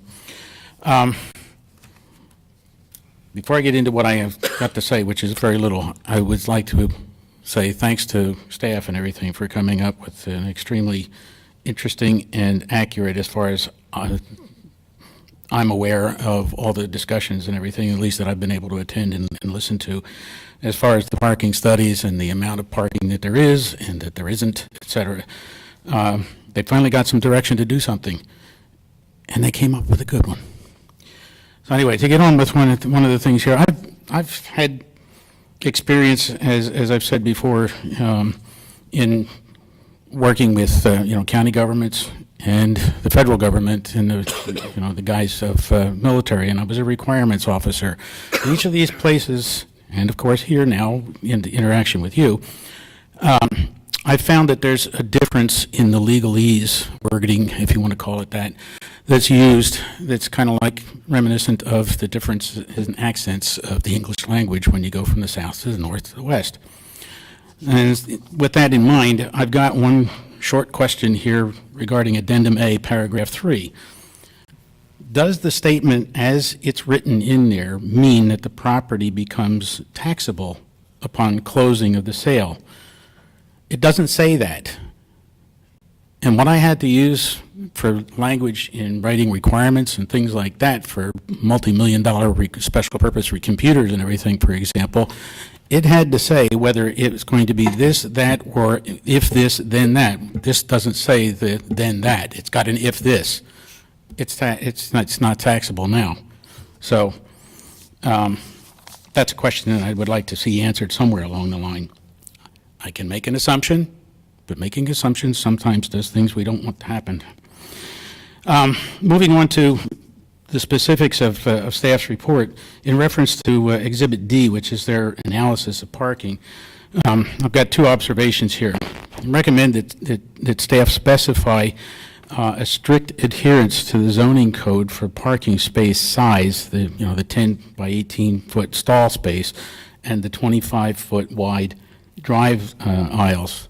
And the reason for that is basically two big ones, but there's lots more that I won't go into. One is, and I've seen this and I've had to help people that's got large trucks, say for instance your big Cadillac Escalades and things like that, or the big Chevys that's got, they're all crew cabs and they've got long beds, especially the long bedded ones, you got long and shorts. Trying to get in and out of some of the spaces up in town center that aren't that big. They're allowed to compress the size of them a little bit. And if they hadn't had to help either that I or I've seen other people and everything like that, there would have been an accident, scraped this or banged up something else. So that's one reason, and the other is to better accommodate loading and delivering vehicles and everything. We already know the Cafe Hollander has to put up with their deliveries from a truck parked out in a state highway acceleration lane. Not the safest thing in the world, but that's all they've got. One, as I've heard, and I don't know the exact truth behind this, but one of the quote anchor or the end place utilities or store areas that faces Cedarburg Road, the original tenant never came in because they didn't have any space to move furniture, because that's what I'd heard it was going to be, in and out of the store and everything. The general statement of the analysis and everything says everything there, considering the restaurant is built, and we'll just use that as an example that they're going to put the restaurant there, is the parking deficiency for the restaurant area, obviously including the deficiency that's already there for town center. So what about the current business employees who have been told to use the area for parking that's down in that the Logaman area, as well as the customers for the overflow when there's no spots up in the, we'll call it the center court and everything like that, to use for City Hall or MTC1 or any of the other balance of the town center people? Where are they supposed to park during the peak use hours, especially during the summer when the pool and the sports area are in full use? There's just nowhere to park under the current conditions, much less for the restaurant there. Referring to the sample parking lot exhibit map, the Exhibit A, with the one that put the 181 spaces, giving the theoretical plot line of the 0.8 or 0.88 acres that the restaurant or the sale property would consist of. Where is the log cabin that's mentioned in Phase 2 of Mr. Lashinsky's RFP and everything supposed to be positioned within this parcel? It's not shown. I'm going to have to presume something which maybe is not right, but what's left of the building in there is mostly what's going to be left of the Logaman Center after a repurposing of it and refurbishment and everything like that. So, you know, it's a case of, is it going to be occupying some of those proposed parking spaces that are in there, thus making a greater deficiency of parking, or what? We don't know.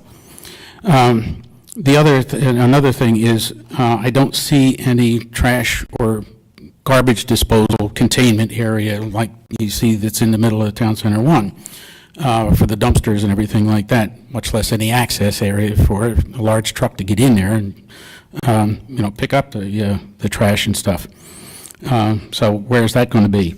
The other thing is, as I've mentioned before, Hollander unfortunately is, you know, is saddled with having to get their stuff loaded and unloaded from out on the state highway. Well, I don't see anything in here that's going to accommodate one of the typical delivery vehicles for, you know, a large-ish type of a business like this, which is normally an articulated truck trailer situation where the trailer can often be 53 feet in length. Now, that doesn't include the tractor or the cab that's pulling it. There's no maneuverability in there allowed for this thing. It's already been talked about in the past under other circumstances and everything, and it's still in existence here. Looking at the access in from Mequon Road going northbound in there, there's more than a 90-degree turn, and it's not very wide insofar as the aisles to get a tractor or trailer around there, and you can only go in one way from off of Mequon Road because it's not going to be all that easy to get in off of Cedarburg Road. You can't get in from a left turn coming off of Mequon up north on Cedarburg. Look at these things. From a safety standpoint, accident possibility and probability is high, like I mentioned before, that I've already helped with and seen a lot of times. And I'm, having been a public safety director and an emergency management coordinator before, I don't see enough room for large fire apparatus to get in there if there's a major fire someplace, just like I don't see it up in Town Center 1. Thank you very much for your time. Thank you, Mr. Friedland. Take this to the council. Let me start. The purpose of tonight's meeting, aside from, you know, discussing resolution, does it have a number? It must have a number. It's not in there. The purpose of tonight's meeting is to discuss the response to the city's purchase contract that was provided to the applicant at the direction of the council. The requirements that were contained within that purchase contract were done at the direction of this common council. Staff did that. Our legal counsel did that. And we got back a response that dismissed most of the requirements that we thought were important that we put in that contract. And you can read the report yourself. I'm sure you have. I'm not going to repeat it. Just say that if that's the kind of response I got to a purchase contract, it would go directly into the trash, and there would be no more conversation. This issue would be over. And I think it's pretty clear from staff's report that that is what has happened. The response we've got has dismissed most of our important requirements and does not conform to at all what we asked for. So that's my comment.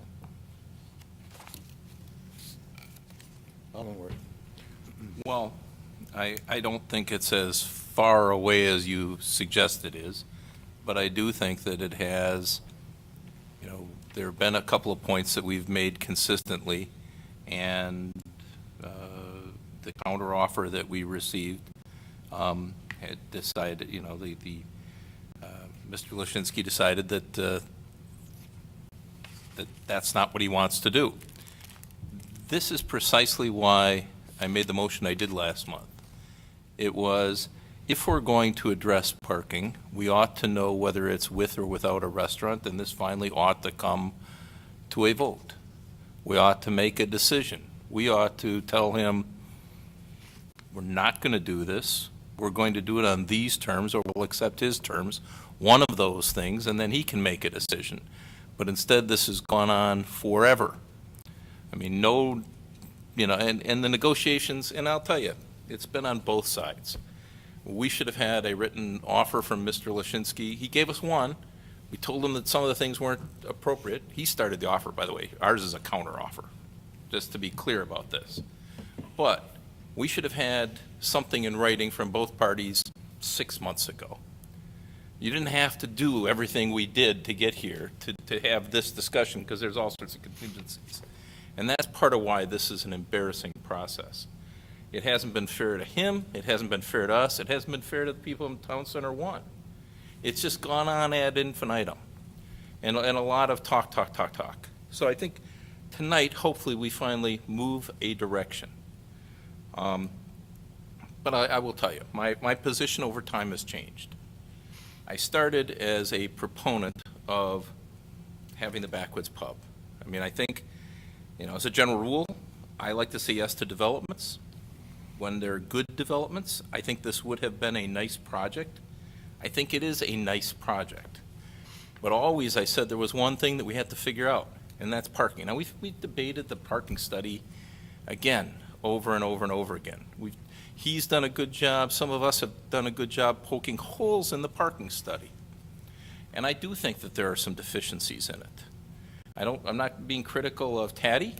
I think partly it's garbage in, garbage out in any consultant, and it's what you give them. But I think that there were some problems. I don't know, I'm not going to go through them.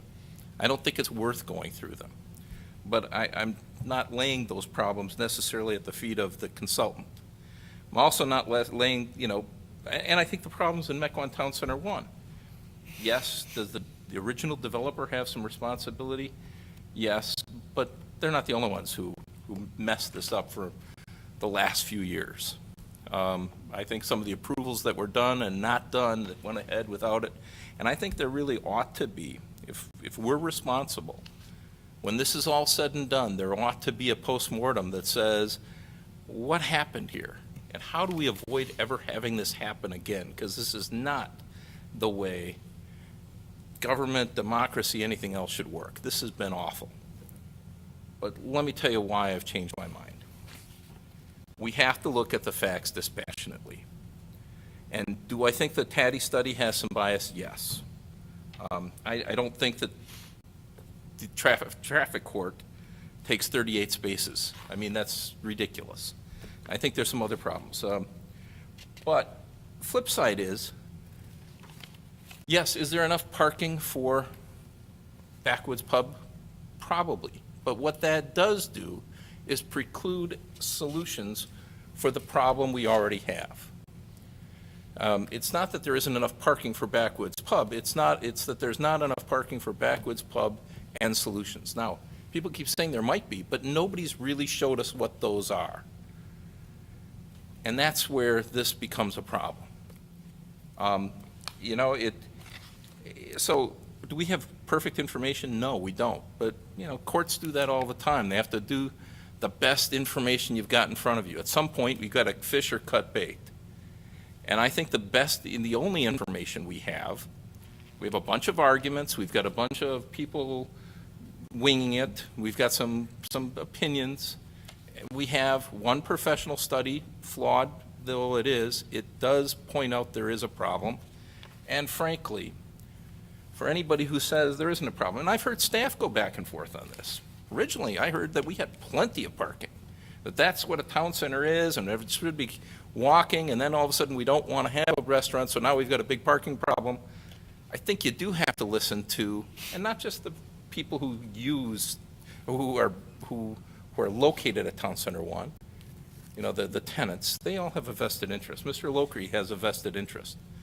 Important, and you got to listen to them.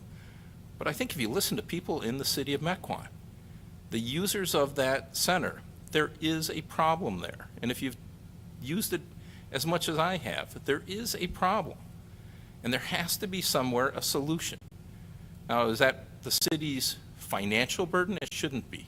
It should be Mr. Lokri's and the problem that we help facilitate. But if we use up all the parking for Backwoods Pub, we can't facilitate finding a solution for a problem that we're complicit, at least, in creating. There is no appetite for moving the baseball diamond, the pool, or the library.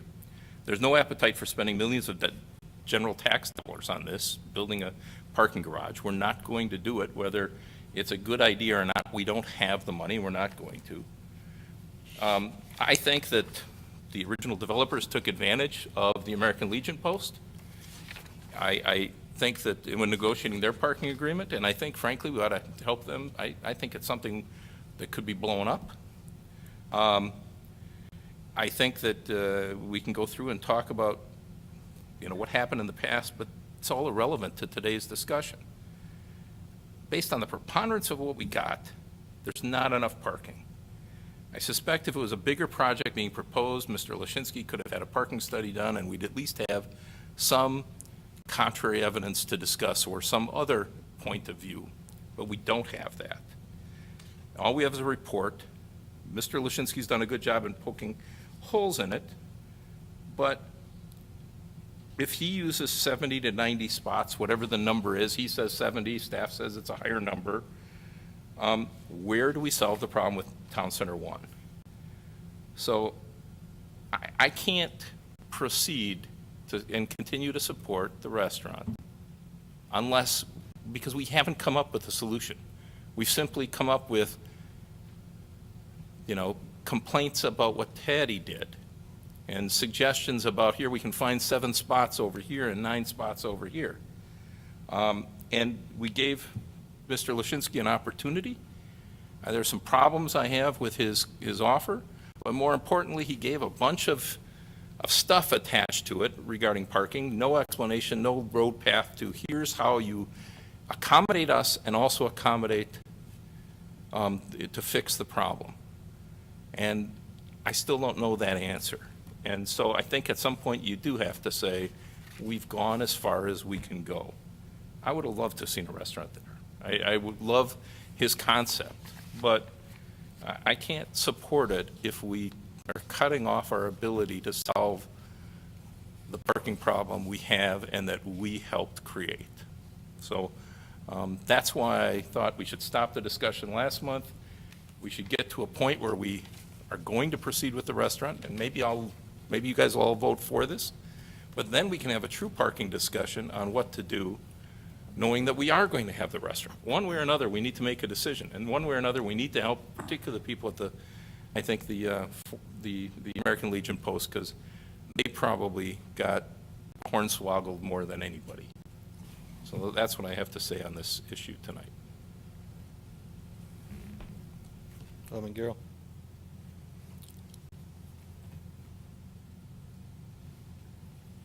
About 2 years ago, I heard scuttlebutt rumors that that Logaman Center was going to be torn down and to make way for a beer garden over by the bike path. Of course, I wasn't privy to those, but little bird told me about it, and I thought it Mr.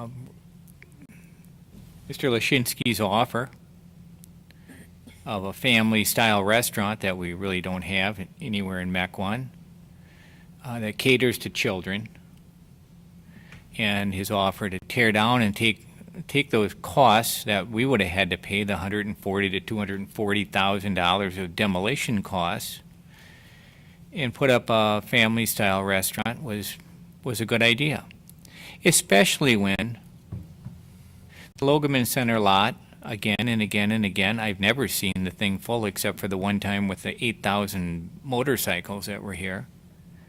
It's virtually empty. It's just virtually empty. So my idea was the reason I didn't vote for these parking studies was typically what do we have to really look at?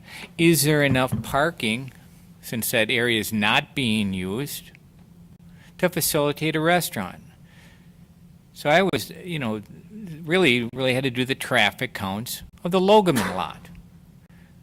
Are there 60 to 70 spaces available? Because he was going to do something different than anybody in the town center that I know of. He's going to actually lease space across the west side, on the south side of Mequon Road, and pay for his employees to park. The truth of the matter is if all of the businesses in the town center did that, we wouldn't have a parking problem. But he decided he would do that. And I looked at it and I said, all right, 240 spaces, or 240 seats, 60 tables, 4 people at a table, usually a family size. I don't care how much somebody doesn't agree with my numbers, those numbers are accurate. So if he says 70 parking spaces, that's an extra 10 parking spaces. Came up with a plan where he made the footprint smaller than the Logeman Center to accommodate the parking. Now, at the same time, Foxtown came along with this concept plan, and I think I've had it with concept plans because the Spur 16 concept plan was never followed through on. So I didn't believe Foxtown's philanthropic plan and their petitions through moveon.org was ever going to come about, especially when it's an anonymous $7-figure donor.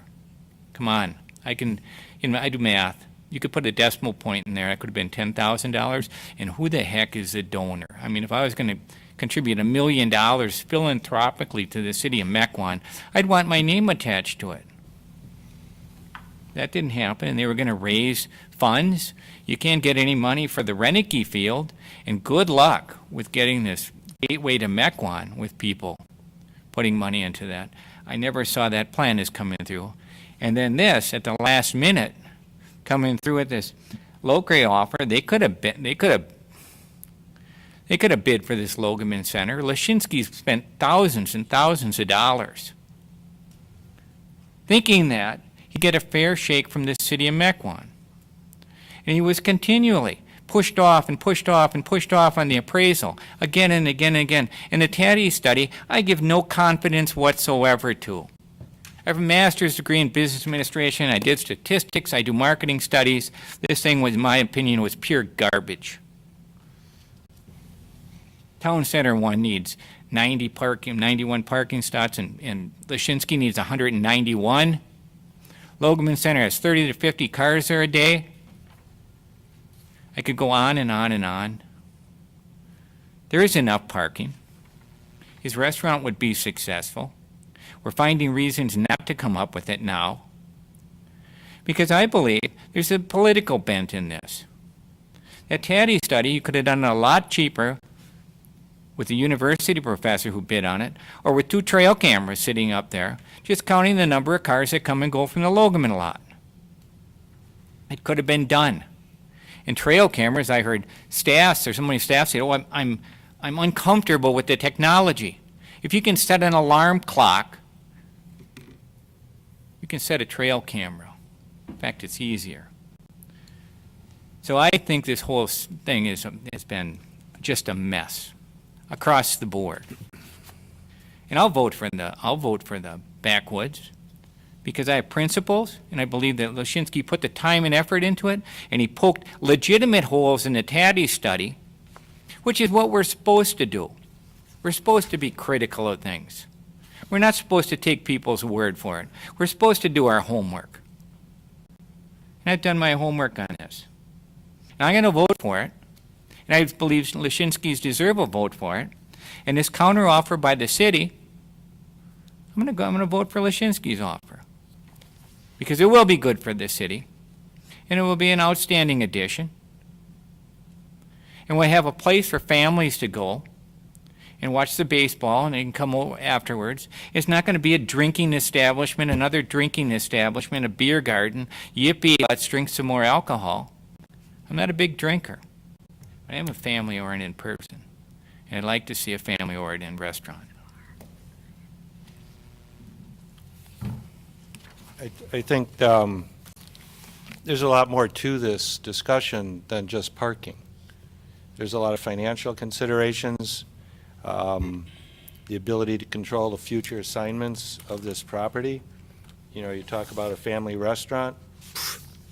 We tried to make sure that we had the ability to ensure that that's what happened, and that was removed from our offer. The value of the property was removed from our offer. These are all things that we normally do on contracts like this, and they were discarded. It makes me feel like I'm being schnookered because of a pretty picture and a nice bar and grill that I would love to go to. but you have no idea. You can't guarantee at all what will end up there if you approve the counter proposal that came before us. They can do whatever they want with that. If they buy that property, they can do whatever they want with it.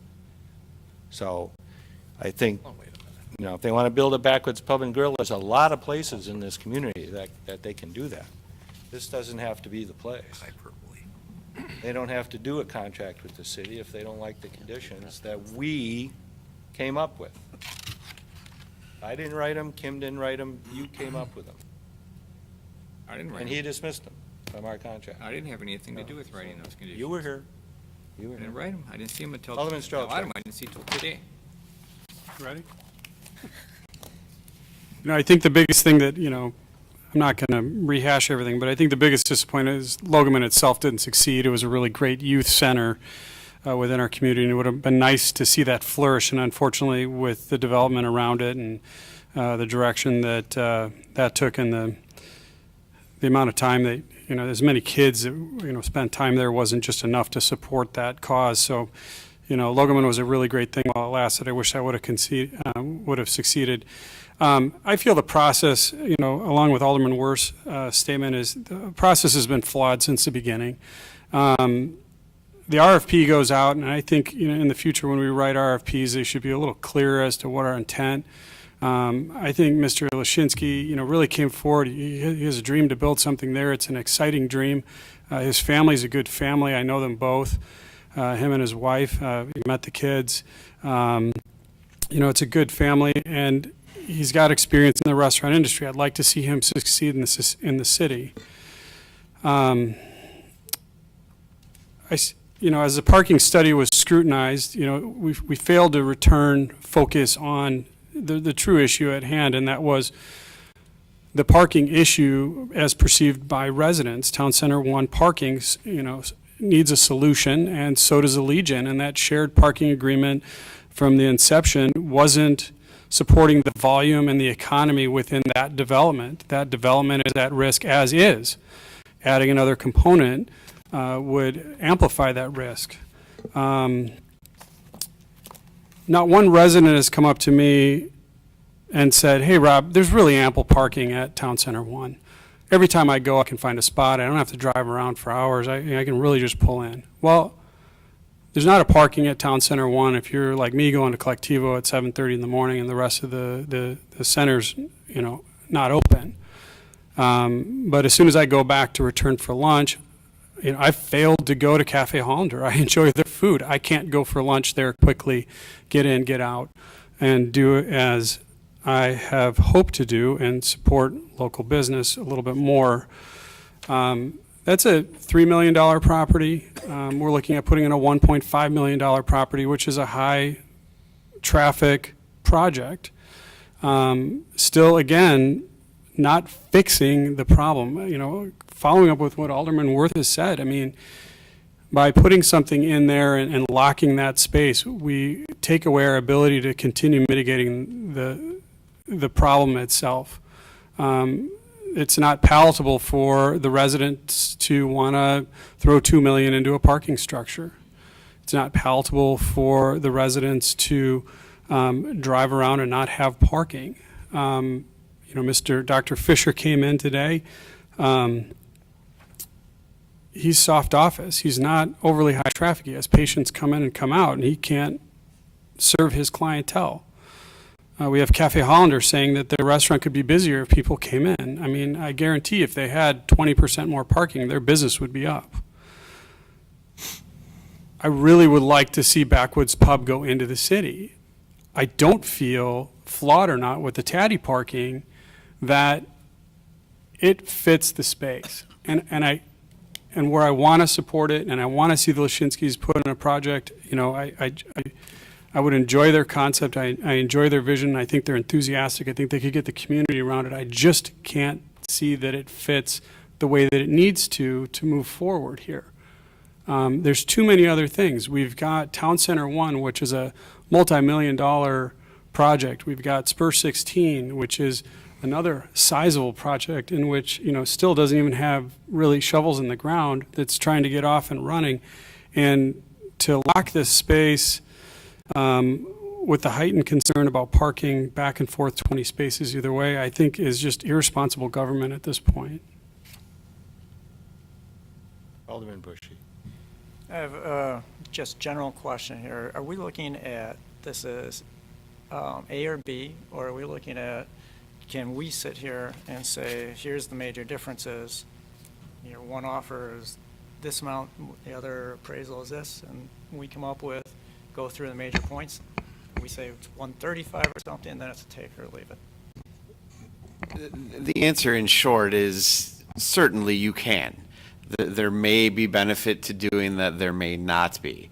What I can tell you, at least from my perspective, and you pay me for that perspective, so I feel that I can do this. And John, don't take offense at this because I don't mean any, but his offer or counter offer or counter offer, whatever you want to call it, is an offer that ultimately is a salesman's offer.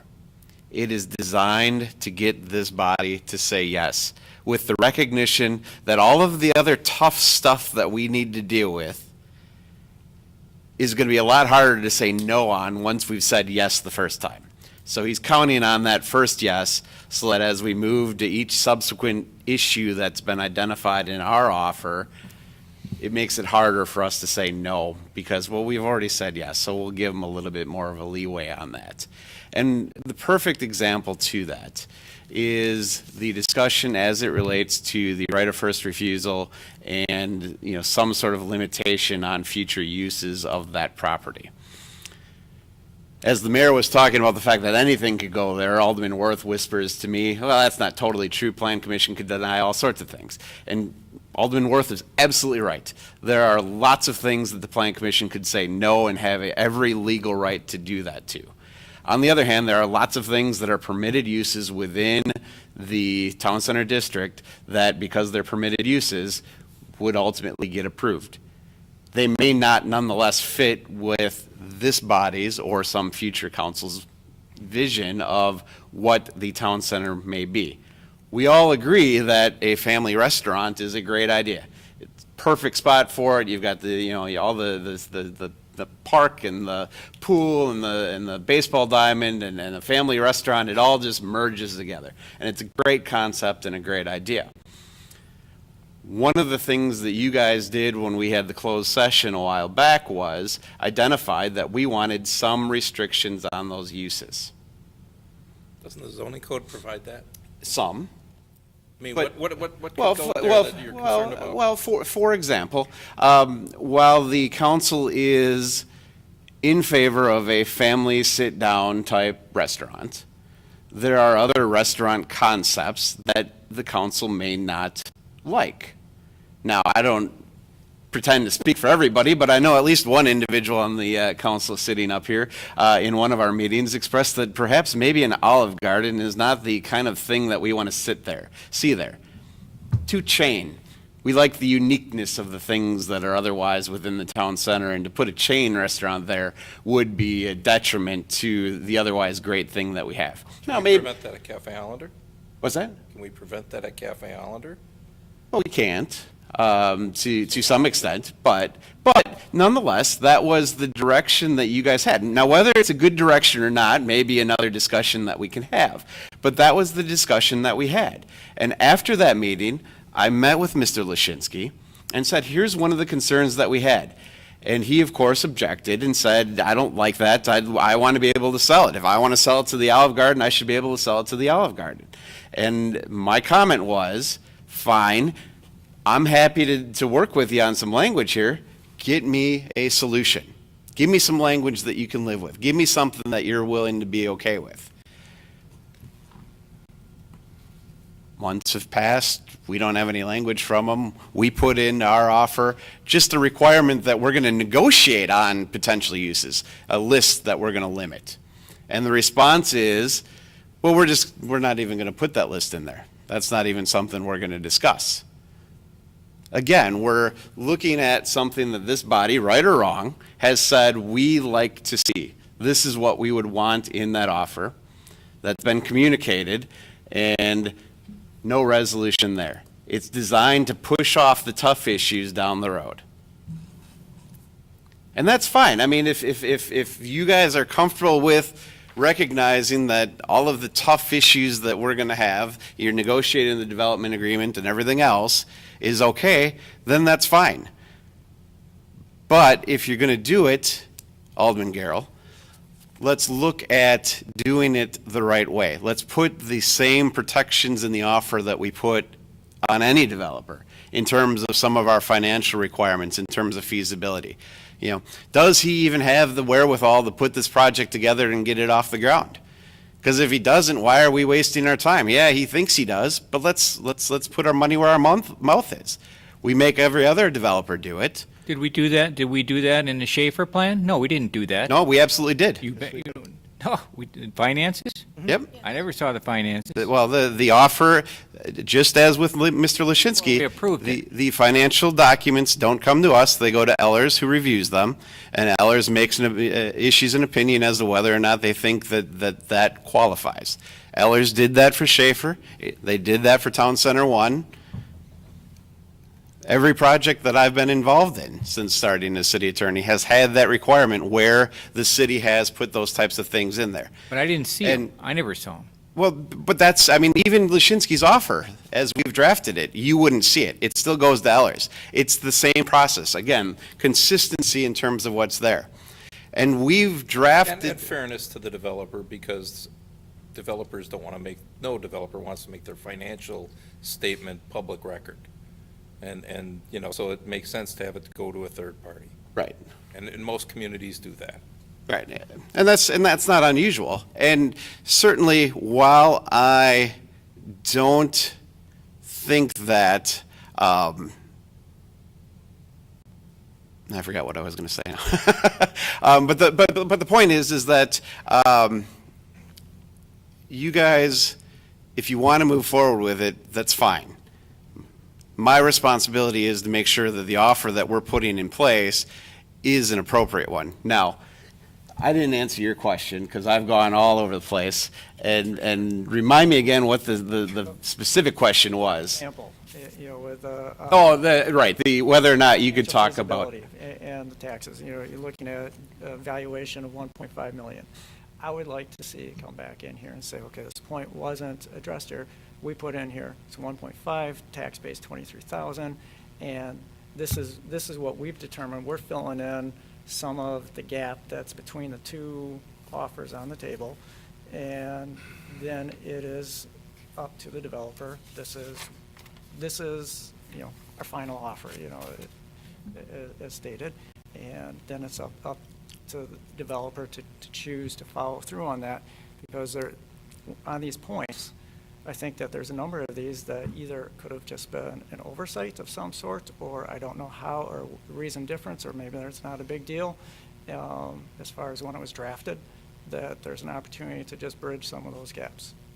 Yeah, no, and certainly any of the items within the document on our side or Mr. Lashinsky's side are obviously negotiable. Things that can be discussed, reviewed, talked about, determined whether it makes sense to go one way or the other, or split the baby somewhere, or whatever the case may be. All of those things are certainly things that you are free to talk about. That said, I do worry a little bit about effectively negotiating on the floor. Why? Well, in part because it's not how we do any other development. And recognizing that this is a little bit different than everything else, you know, it is nonetheless, you know, at the end of the day, you guys give the direction, staff implements. And so if there's a particular issue that you want to highlight, then yeah, I think we can highlight it. But you know, certainly, at least from my perspective, the recommendation would be, if you're going to move forward with an offer, that moving forward is based on the recommendations as I've spelled it out in the latest document in terms of the comparison. There are some things that I've indicated, for example, are fine. You know, he's made suggestions and I think they're appropriate. If there are certain items that you want to talk about, yeah, I think we can talk about them. You know, and obviously in many cases we'd be doing that in closed session, but you can do it. the concept was bring these two offers to the table for this meeting. And I think it was left open-ended as far as what we were going to do with that. And that's where I see that it's the opportunity for us to close this, even though it's going to be a longer discussion, but come through the points, argue, through this or that, and then make the decisions. Right.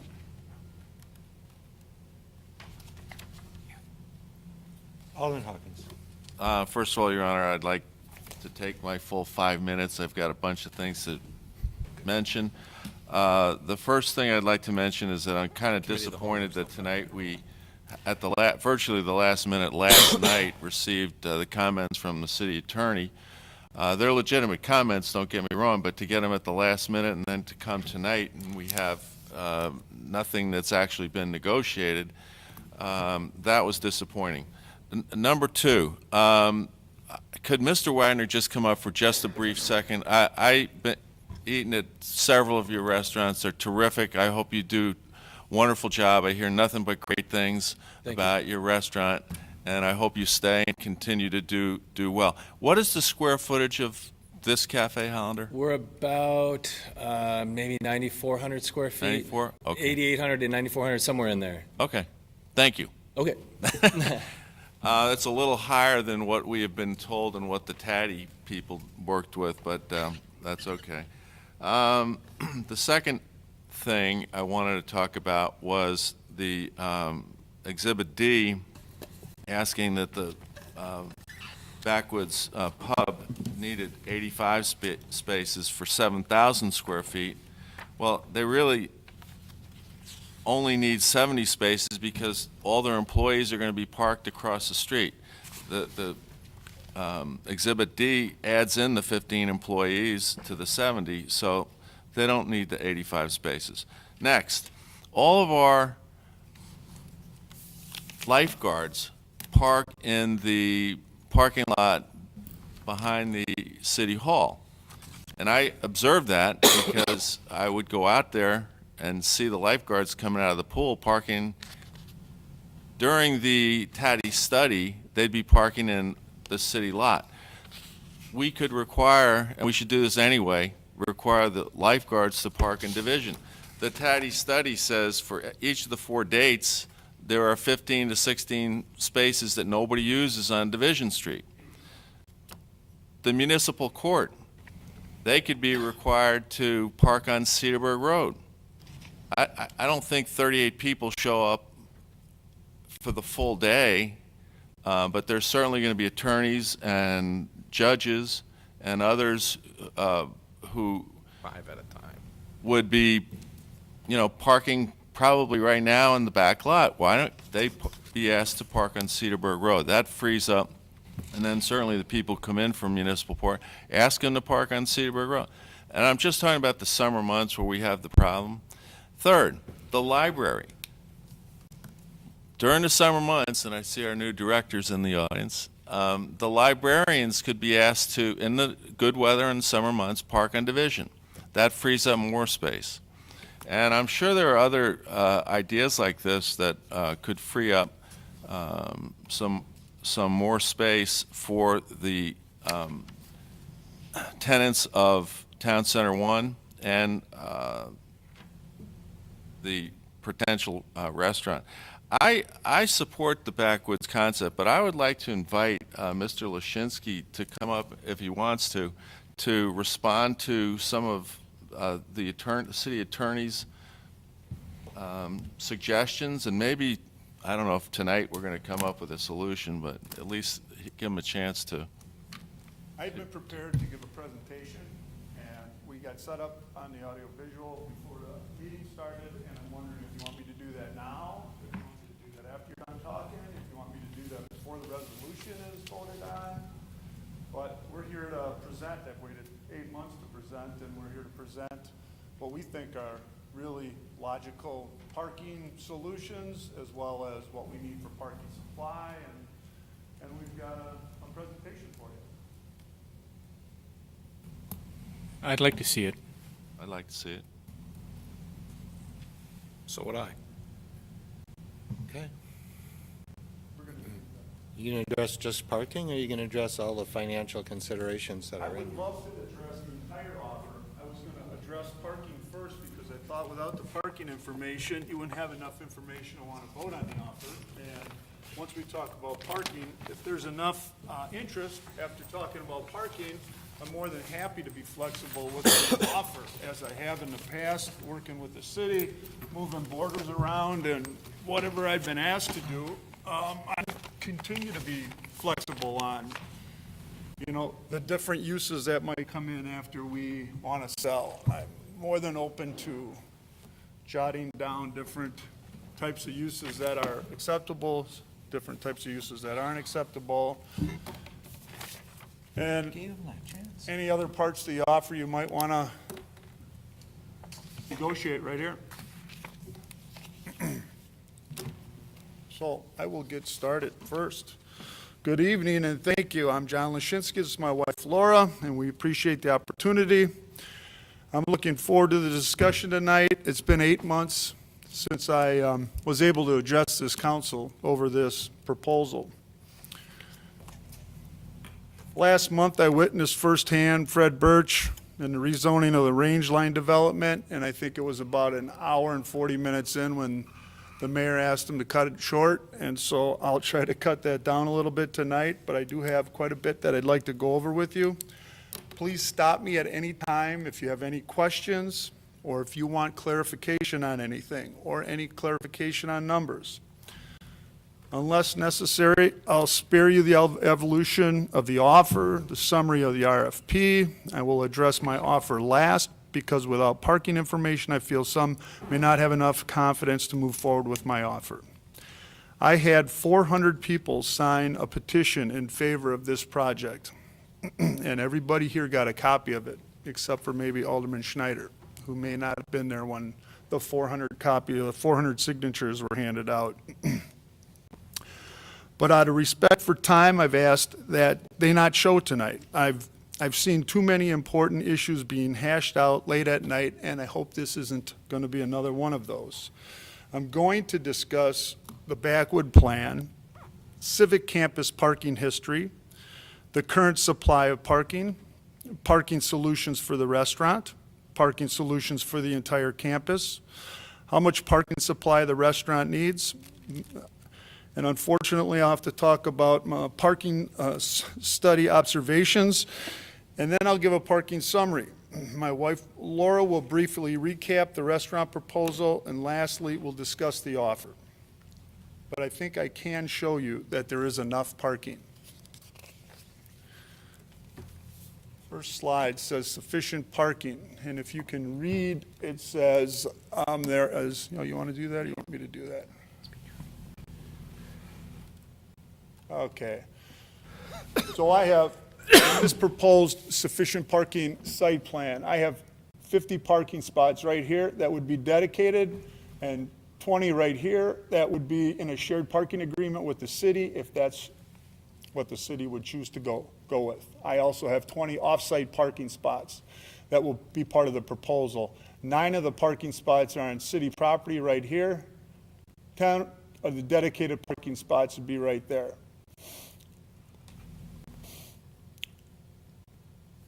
I proposed the shared parking because I think it's functional, and I also think it helps make use of kind of limited space that we have here. We'll go to the next slide. Can you all see this okay, or should we dim one set of lights? You see it fine. What I plan to do is demo the 44 feet west of the main entry and in a northern section of the building. I'll also replace the entire roof, all the mechanicals, the windows, doors, as part of an extensive renovation. And you can kind of see what we want it to look like after we're done with it. My measurable square footage is about, measurable restaurant square footage would be about half of what the existing building is right now. Okay. This is my first floor plan. It shows 107 seats. We compartmentalized the sports bar from the dining area. We have an ice cream parlor accessible from the restaurant and an outdoor counter for the summer months. Next. Second floor has 77 seats. It overlooks the baseball field, the pool, the park, the library, and I think it has a really cool vibe, or will have a very cool vibe up there.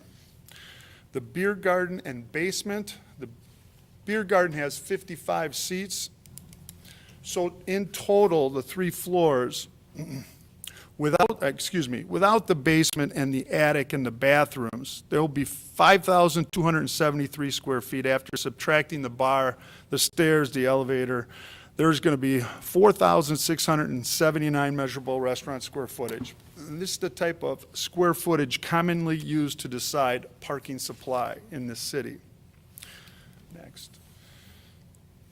This is the existing site plan that was handed out in February by staff. It shows 385 parking spaces.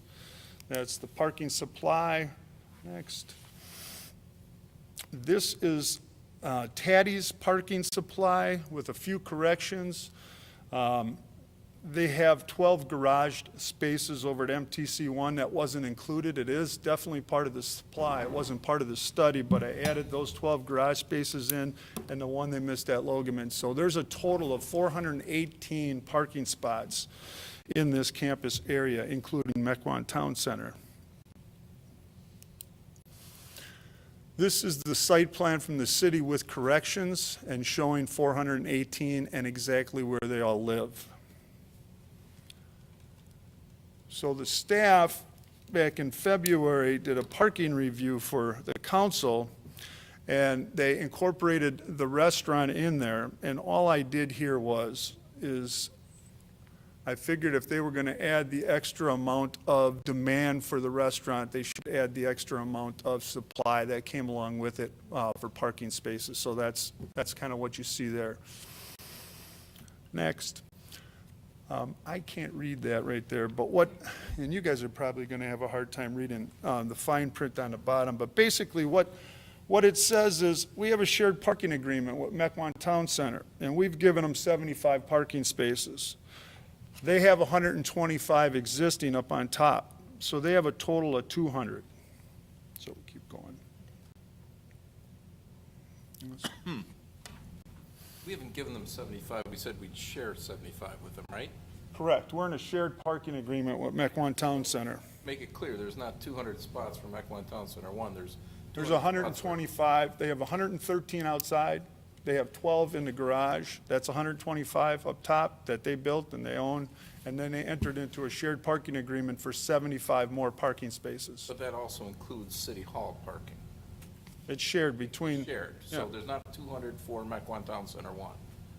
There's 200 for Mequon Town Center 1 and City Hall.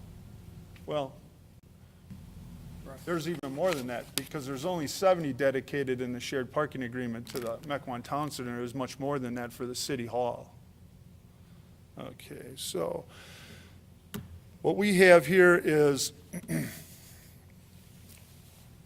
staff's review figured that at peak demand, we'd end up at about 563, a demand of 563.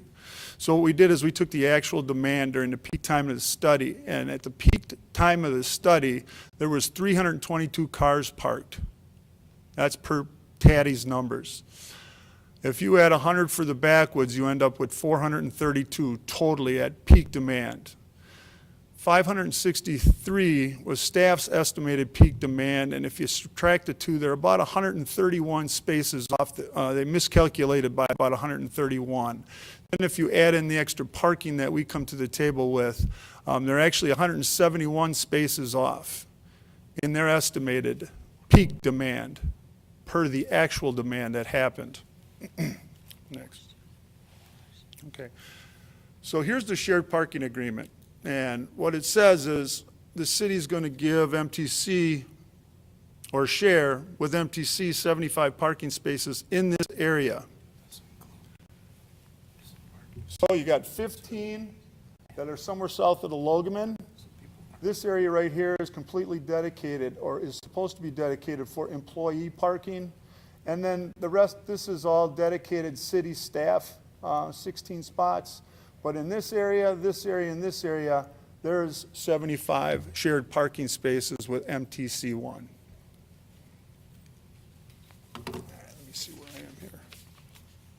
Tell me what slide I'm on. Thank you. Okay, next. So this is the existing site plan, and the existing site plan will show 50 current parking spots south of the Logeman. Next. This is the city's redesign, and the eastern half is outstanding. It took and added 26 new parking spaces. The left side is bordered in red. That's kind of the border they gave the offer that I'm making tonight. That's the area where the offer is. And the problem with the parking that the city developed is the fact that there's no pedestrian walkway through that area, and there's 4 spaces directly in front of the main entry. So I came up with a little bit different plan that I think works out better. And so I'll talk a little bit about the parking solutions for the restaurant. Here again is the sufficient parking. I have 20 shared. I have 50 dedicated. I'll commit to 20 off-site. We'll go next. I'm going to show you real quick. You can start running that. Right before the last Common Council meeting, I did some time-lapse photography just to kind of, for your information. This is what's going on. This is September 7th. It's on the bottom is the time. It's noon there. Now it's 12:30. Now it's 1 o'clock, and you can kind of follow along. But I thought it might be helpful to show the actual use. There were 3 cars parked there between 10 and 10:30 and nothing more than that all day. That was the Thursday before the last Common Council meeting. And we'll go to the next slide because there's no cars there. The following day is Friday before the last council meeting. I did the same thing over the dinner hours, and you'll see there's never more than 6 cars parked in that entire parking lot on Friday, September 8th. And once again, this past Friday, I did the same thing. So you guys can see exactly what's going on out there. And you're going to see, as soon as summer's over, that Logeman is not being used. Even on Friday, you may have the preconceived idea that, okay, the Logeman parking lot's packed on Fridays or on Saturdays. You know what? That Logeman lot goes unused 9 months out of the year. That's a Friday. It was homecoming weekend with a parade at 4:30 and still very little use. It's not even busy enough right now for the employees to park in this lot. That's Friday, 8 a.m. to 8 p.m.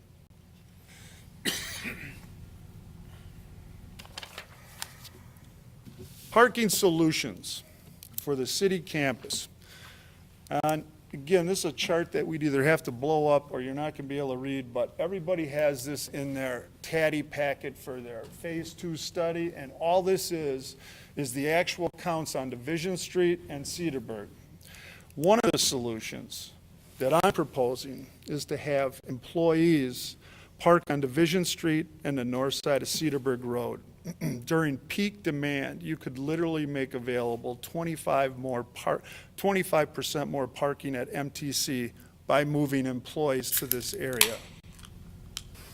The chart shows there's only one time period during the entire TADDY study where there isn't at least 40 available parking spaces in that area. Only one time. That's on the busiest Saturday. That's on 80-degree first Friday in June. There's only one time period, 1.5 hour time period where there's not at least 40 parking spots currently on Division or Cedarburg where employees could park. How do you police that?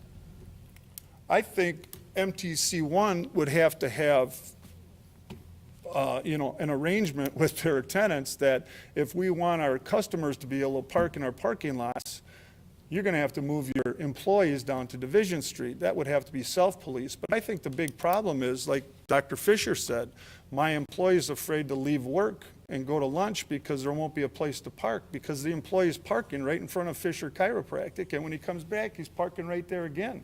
And if you start parking your this is a problem. Is it a city problem? I don't know. I know it's a Mequon Town Center 1 problem, but how much of this is a city problem? Because if Mequon... How do they police it? How would they police it? I'll tell you how they're doing it right now. I sit down with the waiter over at Cafe Hollander, And I start talking about parking, and he says, oh yeah, I got to park all the way over by the Logoman. And I said, what do they do if they don't do it? If you don't, he says, if they find out I'm not parking where they tell me to park, and Eric can tell me if I'm wrong or not, if they find out I'm not parking, I'll lose my shift.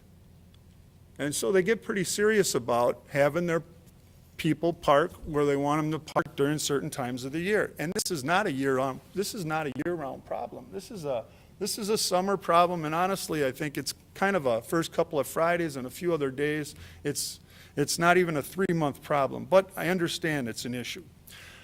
So moving them to Division Street, moving the employees is one solution. The other problem I see is it's inconvenient parking. That's physically a little more difficult to fix, but there are solutions. We can go on. Okay. So some of the solutions, I talked about relocating, and I'll get into some of these after this slide, but we could relocate our own city staff and add 16 to the mix.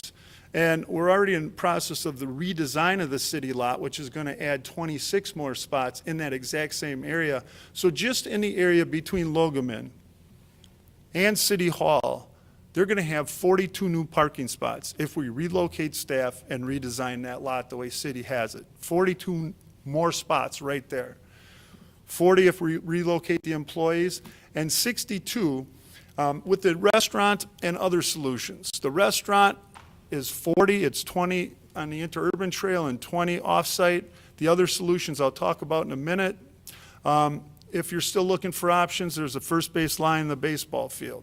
This can be a total of 169 new available parking spaces. That doesn't really create new spots, though. I mean, certainly just moving an employee from the lot here over to Division Street isn't creating a new spot. It's just... Yes, absolutely. If you take the 16 employees... The spots are already there, and the spots are already there. You're just moving where they're going. But you reduce the demand. No, if you take the 12 employees, city employees, and you put them in garage parking, which isn't even part of the study, it's not even part of the supply.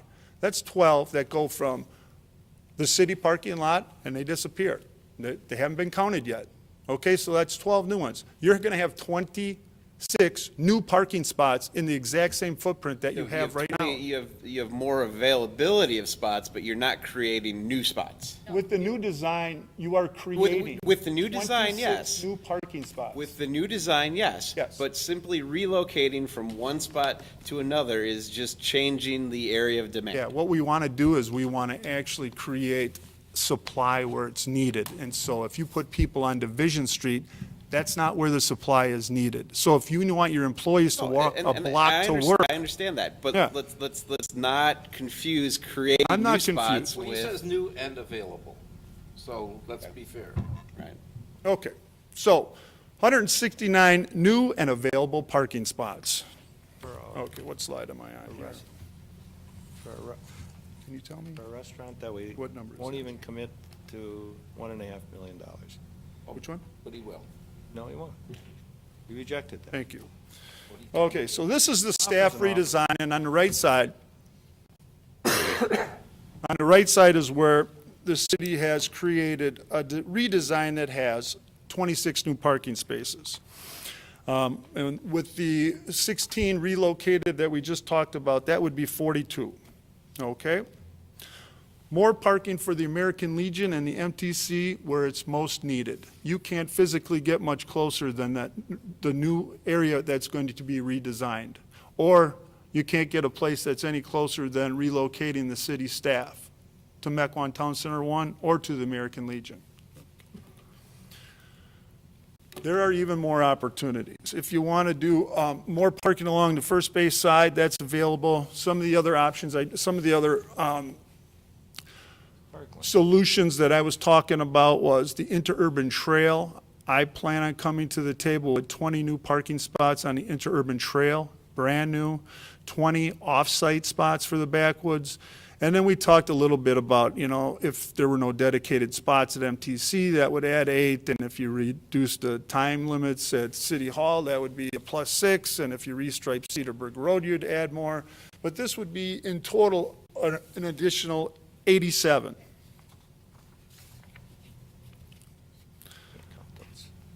This is a combination of my site plan and the city staff's redesigned site plan kind of merged together in the best of both worlds. It's kind of best for everyone. This nets 185 parking spaces in just those 2 parking spots. Do you guys have any questions so far? You're parking in the cemetery. That's not true. I know your staff has said that before, but, you know, I field measured that personally, and, you know, that parking lot works. And if it doesn't work, I got 4 feet of pedestrian walkway. I got 25-foot aisles instead of 24-foot aisles that are in the city plan. I can make that work, or I can remain flexible working with the city so that if I have to redesign that, I can redesign it. And as long as I get close to 50 dedicated parking stalls next to the restaurant, I think it's a viable business, and I think it's a risk worth taking. If I can't get approximately 50 dedicated parking spaces, then it's not a risk worth taking. So that's kind of what we're here talking about tonight is this something that the council's interested in?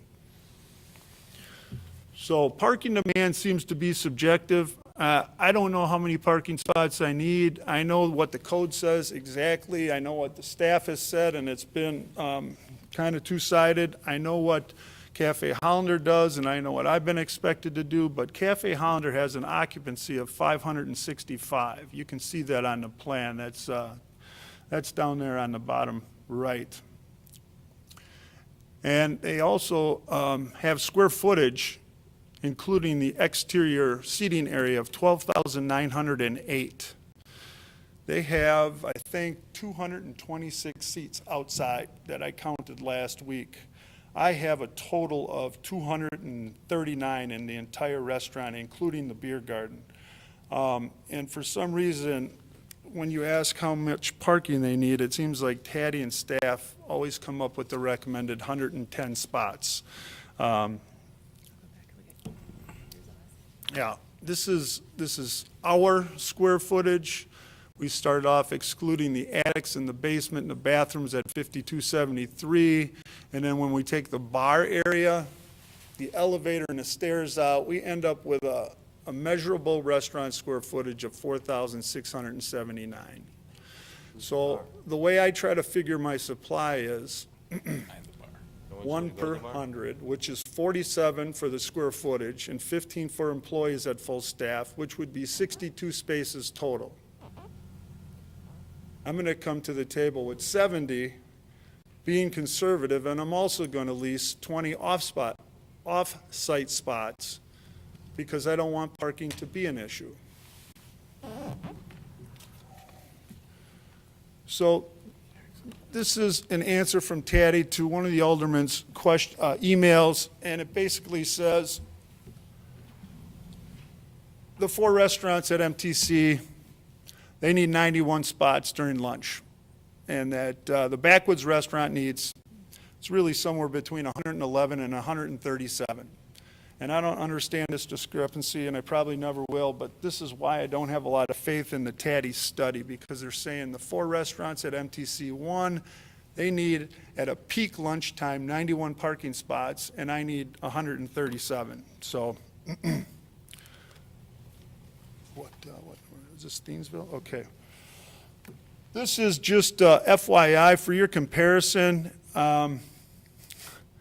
This is from the 2005 parking study, and it shows Remington's has 12 parking spots, Skippy's has 8, and Shirley's has 16. And so I'm coming to the table with 90, and I feel like I keep getting squeezed to try to come up with more and more, but I really believe 70 is the number I need.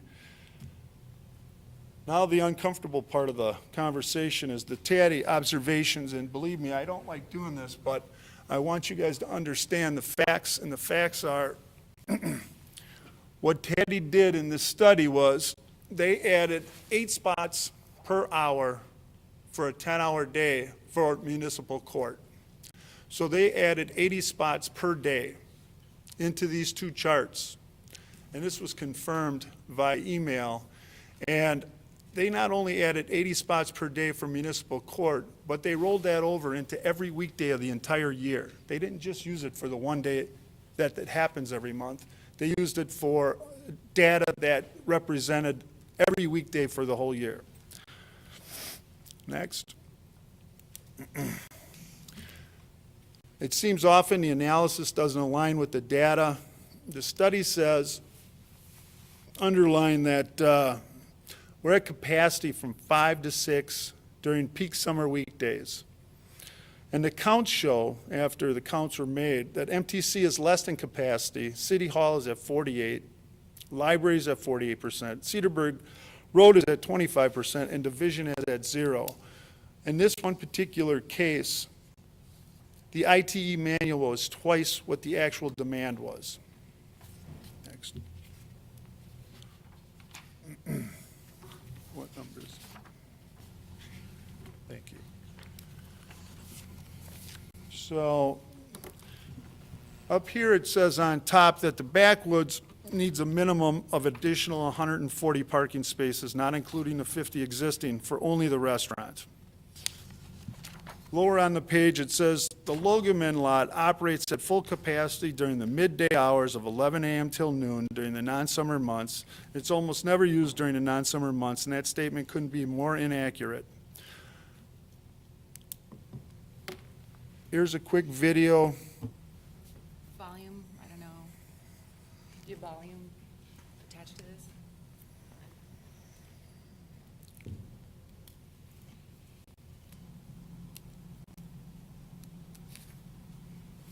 After uncovering the facts in some of this analysis and in this study, I don't find myself having blind faith in the ITE manual.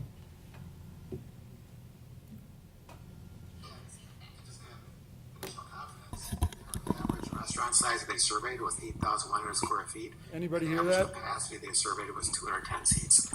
Backwoods is proposed to be 7,000 square feet and between 200 and 240 seats. That's a perfect fit from a statistical standpoint. So I don't understand what the discrepancy is. Is it just not wanting to accept the data because it doesn't fit? All we're saying is that we're not for or against. We're just saying, here's the data, here's the factual data. You described it three different ways on three different occasions. So he seems offended that we don't have blind faith in the manual, but the manual has been very inaccurate many times. So we go to phase 2.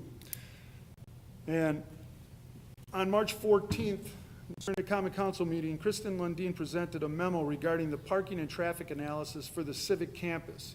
And on page 73, which is up on the screen, it says parking. 5th bullet point, does the COTW agree that industry standard, agree with the industry standard that 90% occupancy defines a parking lot at full capacity, question mark. Page 76, same memo, in bold. Industry standards that will be utilized include, but are not limited to, the first bullet point, a 90% occupancy rate is considered a full parking lot or a parking lot that is at capacity. 90% instead of 85% would have had a major impact on the study and on the optics. This is the entire campus with the Backwoods laid into it at 85%. This is the campus at 90% with the Backwoods included, with the Backwoods at capacity included, and it still has available spots. Staff's March 14th memo was part of a 3-month process to determine the scope of services. Common Council voted on this May 9th. And after 3 months of discussion, the first count was to be a typical spring weekday in May with municipal court. Instead, it was the first 80-degree Friday in June. Why was that? And I can't answer that.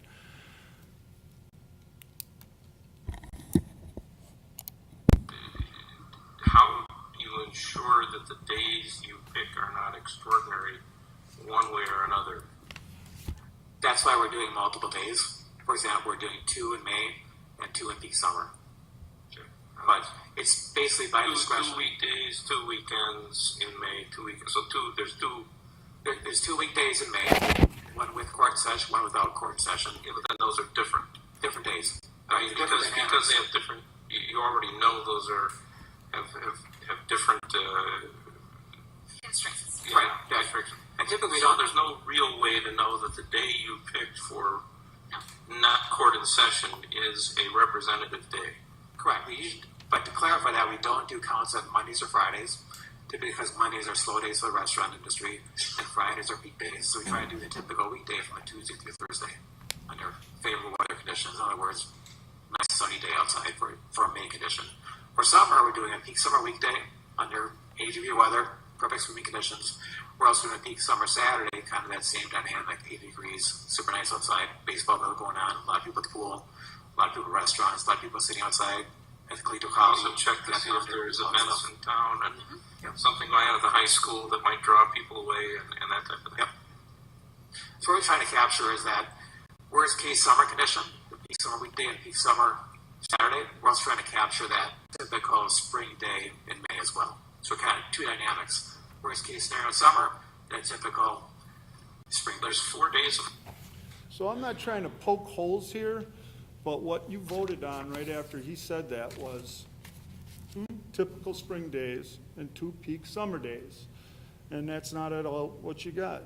Picking the first 80-degree Friday in June had a major impact on the study results. And you got no cross-section between typical spring weekdays and peak summer days. The recommended parking supply was based on, completely on Friday at 6:30. Angry. That's the most glamorous picture I've seen of work. All right, that's enough. We didn't break it out that way. What we did is, for example, the numbers in the bottom here, what are those based on as far as how do you obtain the spaces short? What we did is we found the peak hour Is there a point to this? Yeah, we got to spaces are short. Well, let's get to it. Yeah, the point is, what he's saying is, the entire study was based on one peak time of one peak day of the entire study. And so that one peak time was on Friday, and it was at 6:30. And so all his other conclusions kind of stem from there. Okay, the one peak time is noted here in yellow, and it's 6:30 on a Friday, and there's still spots available. If you look at this graph, this is all the available parking. So on the right column, that's a total in the entire campus. How much parking is available in every half-hour slot? You can look down every column and you can say at the library at 8 a.m. there's 89 parking spots there. At 9 p.m. there's 95 parking spots there. And you can look throughout that whole thing. These are available. They're available parking spots. And so in that right column, you'll see on June 2nd, the first 80-degree, beautiful Friday in June, that's how much parking was available every half hour on the right in this campus. Next. What this is, you can go next one, or just leave that on, but don't turn it on. So Alderman Nurbin asked our analyst for clarification, and his clarification came back, and he said basically, the city needs to incorporate 13 new spaces for current conditions, 42 for the infill of the new MTC1 users, 67 for Foxtown, and 95 for the backwoods. How much is too much, and how much do we want to pay for, and do we want empty lots? Here is June 7th on Wednesday. We'll keep going. The events we were told analysts would take care of. He was careful to pick the dates with no special events, then told one of the count days would have an American Legion event. You know what? I don't even want to get into this yet. We'll just get into the weeds. Let's talk about the Foxtown venture. I'm trying to wrap this up as quick as I can. What number is that? 43?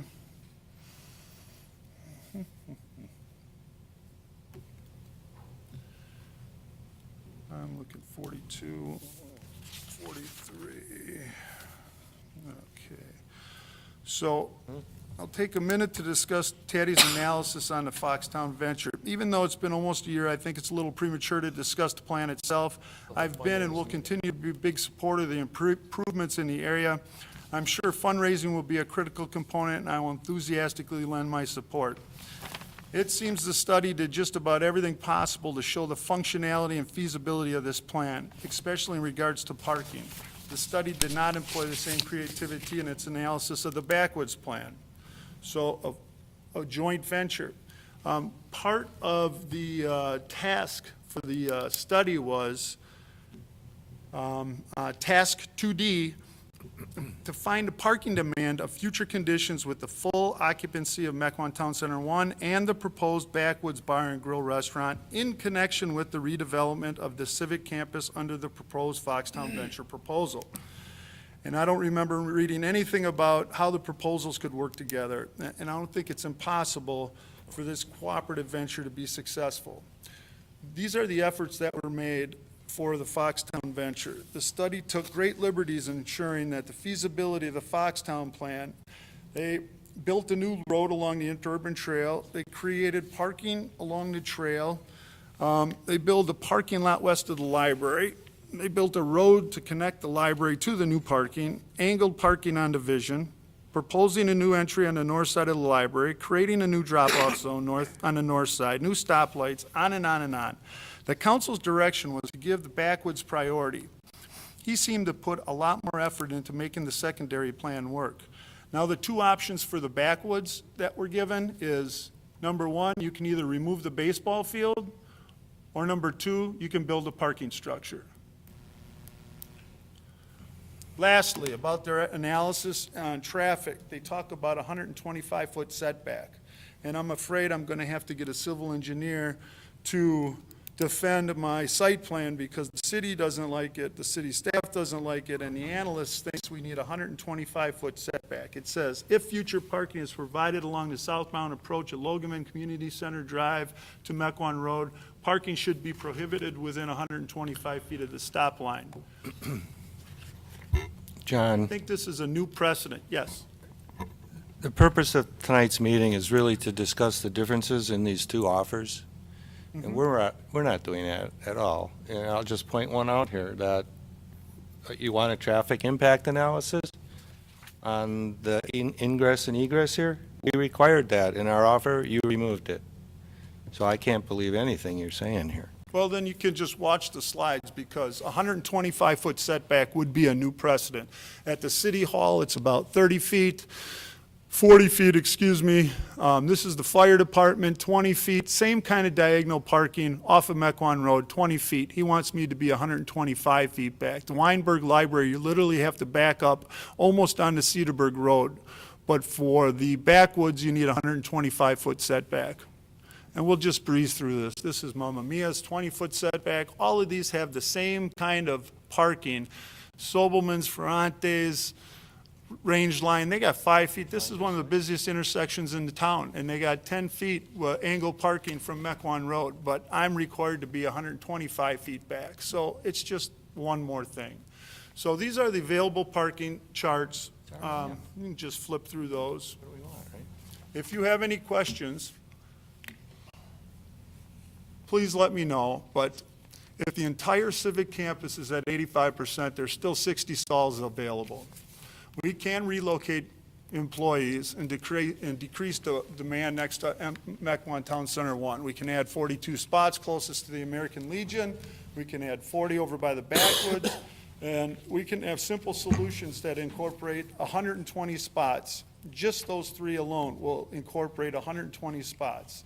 This is not spending taxpayers' money on parking lots that will be unused and destroy the interconnectivity of the two town centers. So, yeah, go ahead. I'm going to breeze through this because I can tell that it's going. I think we're talking about these numbers, but at the end of the day, we still are talking about a viable business that would really fit well with the community. We've looked at the aesthetics. We want to have a sports-themed option. It aligns with the city study that was done. It offers connectivity. And here's one thing, too, when we talked about is there going to be empty lots. You saw the video of Logaman. If there's a concept in a neuromarketing, or actually a neuroscience response called social proof, if people are driving by and they see empty parking lots, they are to assume that there's nothing worthy of stopping in for or being a part of. If you go to a new town and you're trying to go to dinner and one restaurant has 40 people parked in their spot, another one has 2, you're going to go to the one with 40 because you're going to assume that everybody else can't be wrong. We walk a very dangerous line of having an open lot. Here's another solution. So if the summer has a parking problem and that's in high demand, why not create a solution that would actually draw people to the campus? Here's an idea. You take a rickshaw or some sort of pedestrian transport, you find a creative parking solution, we call it the Beeline. We decorate them, we do black and yellow stripes, we make some boys, we make some girls, maybe we put names on them. So what happens is the kids in the community are excited about it. When someone wants to park, they can park over off a Division. They come, we come, whomever comes, they up the interurban trail, picks them up, they come down the interurban trail, and now they're on the campus. So what was a problem could now be a very exciting solution where people could bring their grandkids. The draw would be to have this commute. They would get an ice cream, they'd go to Cafe Hollander, have a beer, they would go and have a coffee at Collectivo. Why not create a solution to this? It's clever, and it elevates the experience. Part of what this is and what you all are charged to do is to keep Mequon viable and fresh, and the city staff, that's what they're doing. So why not have some fun with it and create, and the marketing alone would be phenomenal, that we could draw in other people from community. We've talked about this before. It's pedestrian friendly, bike friendly, ice cream stand, all of these things. It fits. So for individual who spoke earlier today and said it doesn't fit, I respectfully disagree. Without having this middle interconnectivity, it has a physical gap. There's no reason for someone to go from Mequon Town Center 1 to Mequon Center 2. It's a long distance. We talked about the design and John's experience with the architecture. Happy to bring that in. It aligns with city goals. We want to have some fun with this. We want to give the city a nice hub. Focus on great service, great food, sports themed, where to go. Rob, when Jack gets 6 goals on his lacrosse game, you get to come over there, you get to plug it into a TV, you get to watch his game with everybody right then and there. That's the vision. The vision is for families to connect, to reunite. People are shuttling their kids all around. Let's make it fun. You have an alma mater, you want to watch a game, bring your friends, you want to go after this meeting and you want to have some food. I mean, that's what this is about. I feel like we're so lost in this conversation, and I feel like there's been such an influence of, I don't understand it. I wish I did understand this. I don't know why we have a target on us. I'm not quite sure. I'm asking you all to please consider voting for this. The solutions are there for parking. We can work together on that. That's not happening as much as it could be. I have a marketing background. People hire me to do this, to highlight cities and bring them together. Happy to help. So back to the offer, and I think that's the important part of the night. If you would like to make amendments and you want to talk about amendments, I'm more than happy to discuss them. If you want to vote or not vote, that's going to happen later on tonight, I guess. But if you want to vote with amendments, we could discuss that right now while we're all together. I guess my opinion is we made you an offer, and you rejected significant parts of it. So, Okay, that's ball's in your court. That's your opinion. That's the way I see it. You guys want to give up the store, go right ahead. I think it's foolish. Well, Mr. Mayor, I'm still not sure that I'm convinced on the whole parking issue, but he gave us an offer. We rejected significant parts of it by giving our offer. He's now counter-offered. But there really hasn't been, at least from what I can tell, a consistent, concerted negotiation. And that's both sides' fault. I think it's as much his fault as the city's fault. That's the first written offer he's come back to us with. But maybe it's worthwhile going through the major high points and deciding whether or not we would accept his, ours, or a compromise. And that's, if we're going to have an offer. I mean, that's what negotiations do. I'm up for going through item for item. I just think that we have a city attorney and city staff for a reason, and I think in the form that it's at right now is it just doesn't work. I think in the form that it's at right now, it either needs to come back to us or it needs to be voted on pretty much as is. Alderman Bushy.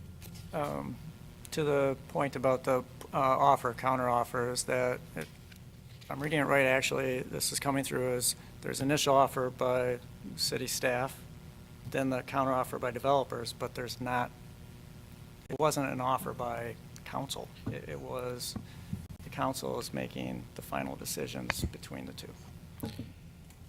Well, so if you step back one more step, Alderman Worth has already made this point that as part of the RFP submission itself, Mr. Lashinsky included an offer to purchase. Was for $1 a purchase, and I don't remember any of the other terms specifically on it, but after that kind of decision to move forward with Backwoods as the primary, a lot of discussion about what primary meant and all of that ended up with the meeting that we had in closed session.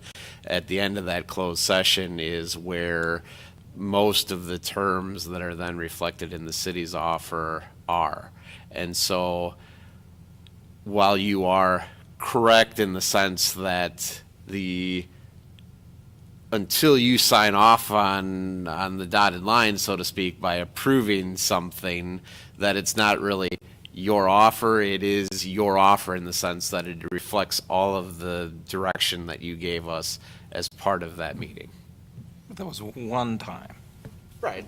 I mean, negotiations usually don't have one time. No, and I understand that and certainly agree with that. There were hours of negotiation between staff and the applicant. And I think, frankly, staff was relieved when you came up with your motion to provide them with an offer. Yeah. Which we did, because that ended. We also said he should provide a counteroffer. And he which did. Which he did. And now we have an opportunity to pick one or the other, or a compromise among them, between them, or reject them both. I mean, that was the idea. It was to bring this to a head and have a discussion and get to an answer, or if we can. Well, we could go through staff's recommendations, and that wouldn't be a bad place to start.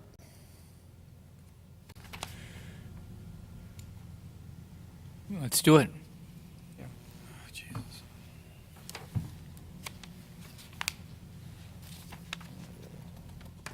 Well, I'm certainly happy to kind of lead that discussion, at least in terms of what I believe to be the key differences of where we're at between our offer and Mr. Lashinsky's offer. Ms. Tollefson obviously can jump in and help where she thinks is appropriate. But I think the first and probably most obvious point of discrepancy is the purchase price. We have prior direction by this body was we wanted an appraisal.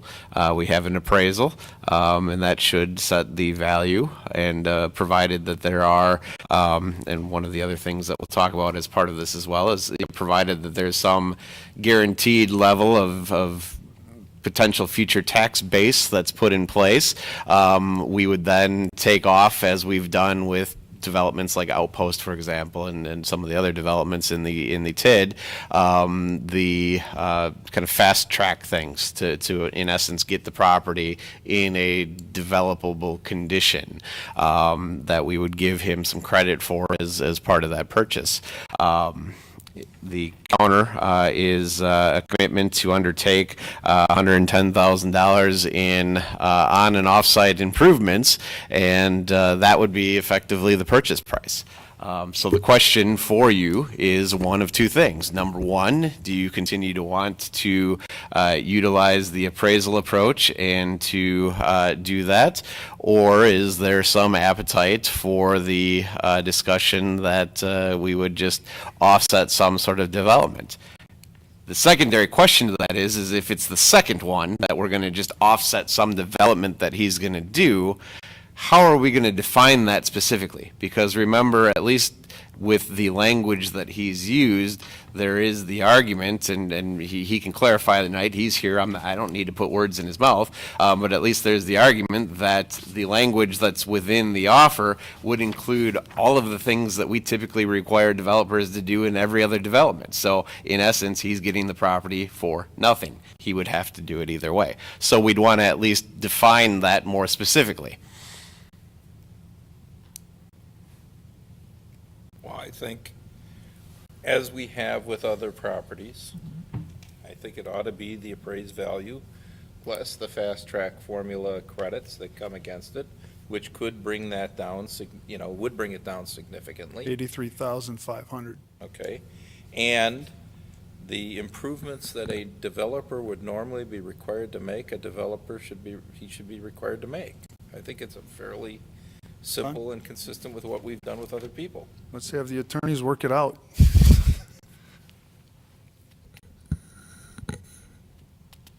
Okay, so what's the next issue? That's my position. I don't know if anybody disagrees. I mean, this is the problem with this process.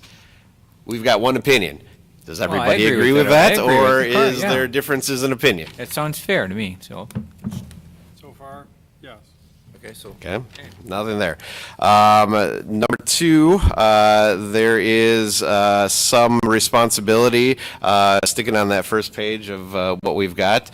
The 1, 2, 3, 4th box there, we've included the requirement that he's responsible for stormwater management, as all other developments are. He removes that requirement. I assume we want to keep that in? Should be a requirement. Should be required. Yeah. Everybody agrees? All right. Had too many water discussions at Planning Commission lately to have another one. So the next one is the parking availability contingency. As I've indicated, our proposal gives the city the right to determine, as we're moving through this process, whether or not there is sufficient parking and whether it's going to adversely impact the rest of the development. The proposal by Mr. Lashinsky is that he has the right to make that determination solely, and that we have no right or ability to say that. In my opinion, too big of an issue to give up any say whatsoever in that, but it's up to you guys. I support staff's recommendation. Well, in that case, I think we spent about a year trying to decide if there was or wasn't enough parking. And so I think we have to decide if there is or isn't enough parking. And that has to be done. And if it's going to be done tonight, or if it's going to be done in a week or two, or, it's been a long time. And so this parking contingency can be both the seller and buyer, but right now it's just the seller because you guys have to decide if there's enough parking. We don't want to keep dragging this out and dragging this out. If you're going to ultimately decide there's not enough parking, let's end it. I believe there's enough parking, and I also believe that the solutions that you gave, if we institute those that I saw tonight, which are very thorough, would actually solve the Mequon Town Center 1, a lot of Mequon Town Center 1's parking. So I believe you have enough parking, but we ought to implement those other changes along with it, so that not only the Backwoods has enough parking, it actually improves the outlook on Mequon Town Center 1. Excuse me, Mayor, Common Council, the parking authority comes through Chapter 58, which is a Planning Commission authorization and decision. And the offer also addresses the authority of the Planning Commission. I suggest that the parking and ultimately what the approved site plan needs to be it should be authorized by the Planning Commission. I don't think we have the right to do that here. I have that in the. Correct.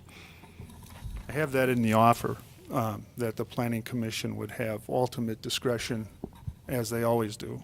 That was in the city's original offer as well. So then what's the issue?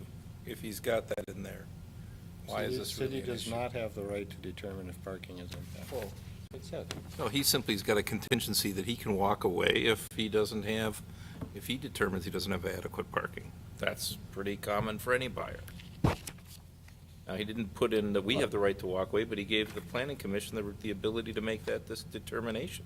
Where does it say that? It says in planning on. commission's discretion. You're skipping a lot of Mr. Attorney? Yeah, well, it does say that, City does not have the right to determine if parking is impacted. Well, that's right, his well, memo, but that's not what the agreement. well, and that language, I mean, in fairness, was designed with the thought that there may or may not be a settled position by this body as to whether parking is sufficient or not.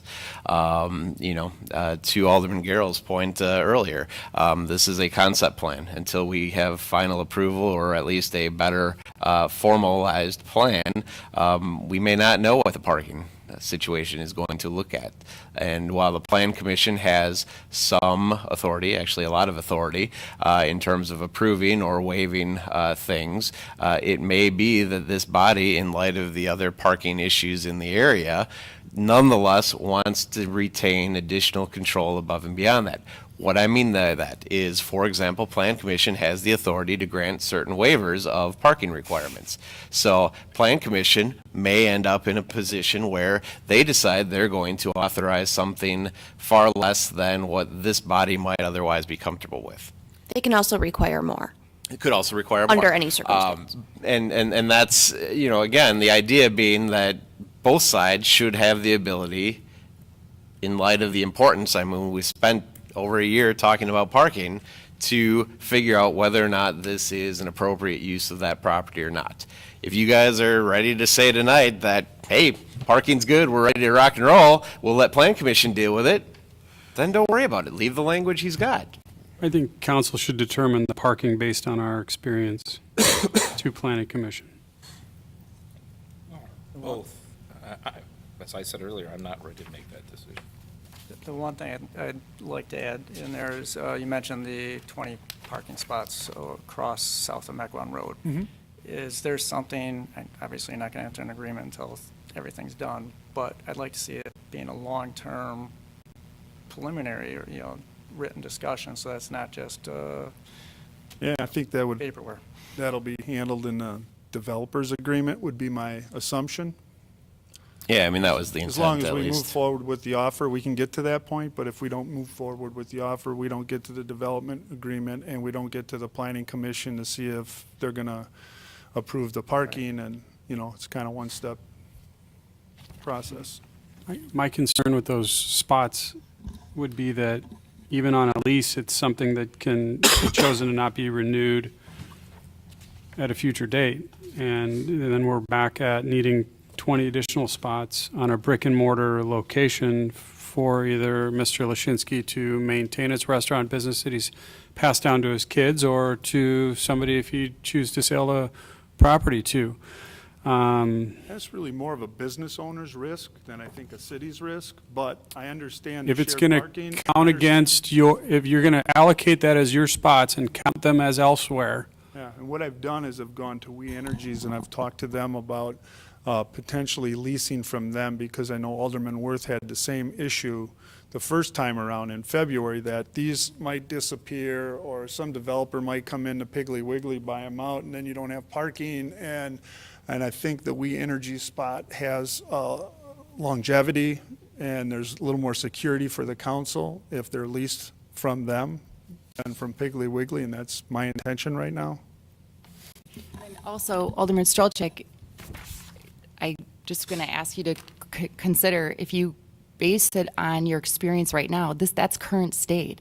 If you have the employees just relocate. Well, I'm not just saying my experience Okay. right now. I just Got it. strictly benchmark. I have an issue with off-site parking that's across the street, that's a leased property, counting against right. I your was speaking parking before that. accounts Mhm. in your contiguous area. And I think it's a reasonable benchmark to establish here, because the next development in a town center could come forward and be like, well, we can lease 20 across the street. We've got, deeded access for, 10, 20 years, put in something, and then, here we go, 10, 20 years down the road.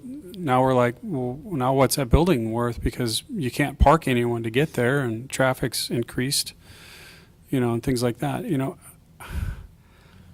Well, I'm trying to support you guys, what- but, you know. What kind of provision do you want to see? I would say that it would need to be like, you know, either, if it either doesn't count against their parking, it's a strong goodwill and absolutely a strong pat on your back that you're doing that to mitigate the issue. And I think that shows integrity on your part as far as, and intent on what you're honestly trying to do. I think that's a positive. But I would say that it either A, need to be like deeded access, you know, agreed deeded access, or, you know, not count against your parking counts across the street. You know, I don't like, you had a lot of really good ideas. I don't like where the parking went, that we're going to relocate people onto Division Street that have to walk 2 blocks to a Mequon business where almost every other Mequon business can park literally within 25 yards of their front door. You know, we're not downtown Milwaukee. We're not Shorewood. We don't want to be. We're not shooting for that. You know, we need something that works as it is. I agree with you that we should push on some of these parking issues to outlying areas, and really just generally as a city encourage collaboration and try to mitigate it. I mean, the rickshaws could be fun. I don't think that's a solution to get your approval approved tonight. It's a fun idea. It could work. I'd love to see it as a marketable thing, but it isn't a benchmark item to get your parking spaces, you know, allocated within the location. It's merely a conversation to say that we Absolutely. would love to work with the city. That has not been the case. So if you Absolutely. can't have those conversations, As you know, I agree with you, but a lot of that really is the development agreement negotiation, not the offer to purchase. And I think we ought to kind of stick to the issues that But the at parking's least the been two big- parties have. What if have, the- or the two Well, negotiating that's- The groups. parking has been the big holdup, and I want to make sure that as we're having this discussion and this vote tonight, that we've benchmarked this. Because the original vote where, yeah, let's just make them both work, is what's caused this whole damn problem. We didn't have direction for staff. We threw a wrench in the thing that, you know, Mr. Lashinsky wants to build his restaurant. Foxtown wanted to do their proposal. Some people agree, some people don't. Who really cares at this point? Get the benchmark set forward. Does the parking work? Does it not work? Are we going to accept parking off-site? Are we going to accept parking on-site? We're going through all these points, point by point. We might as well address a couple of the major things so it doesn't come up to a next meeting and, oh, well, that was really what was intended by the motion. Well, that's not necessarily what I voted on. I want to make sure this fits. I want to make sure the parking works. I want to make sure this business is successful. I want them to go in here if they're going to go in here, and I want them to make money, flourish, and have a viable space that can be resold, and the general value of that property can be maintained. And I don't want to do it at the cost of Town Center 1 or any other development. It's inexcusable. And We have people that said that they're going to have vacancies because of the parking. We need to not wait for the development agreement, go through this whole litany again. Benchmark everything tonight. If we're going to go through this exercise and sit here through this exhausting process, let's benchmark this and move forward and come to a conclusion based on facts and what we agree on as a body with numbers. Now we'll see what comes back to us. It's weak legislation. let's not forget, this is part of the city's civic campus. Agreed. It's a limited space. We don't have a lot of room. We should not sell this to a private entity. We should keep it as part of the civic campus. They can locate their restaurant anywhere in the city, but once we lose this property over here, we'll never get it back. I agree with that. Unless Do it, the unless RFP it comes in the with a first big place. restaurant that we have to pay for that's vacant. Why did we do the RFP in the first place? And the idea was to sell the property or to come up with this. This is exactly what we're doing. Now you're saying you're changing the rules and saying, oh, no, we want to keep this. You know, I see no reason why he can't lease 20 spaces across the street, and he's responsible for that. If they take that away from over there, he's going to have to find some other spot for his 20 employees to go park. That's his responsibility. That's his problem. Oh, it's not. Yes, No. it is. He's not Then going to a let planning park over commission, there. And then look at the value of a building in 20 years. And if You have a can't park your contract, you staff, put it in the contract, and you do can't it. park your clients there, the value of that building goes down. It's a fact. If you can't fill the building, the value of that building goes down. Our responsibility is to put in long-term solutions for our city that work for the city in the long term. We can't foresee everything in the future, but we know there's a parking problem right now. We have the opportunity to fix it. We have the opportunity to work with this developer to have this work or not. Period. That's your opinion. And of course, I believe that the whole town center would work better.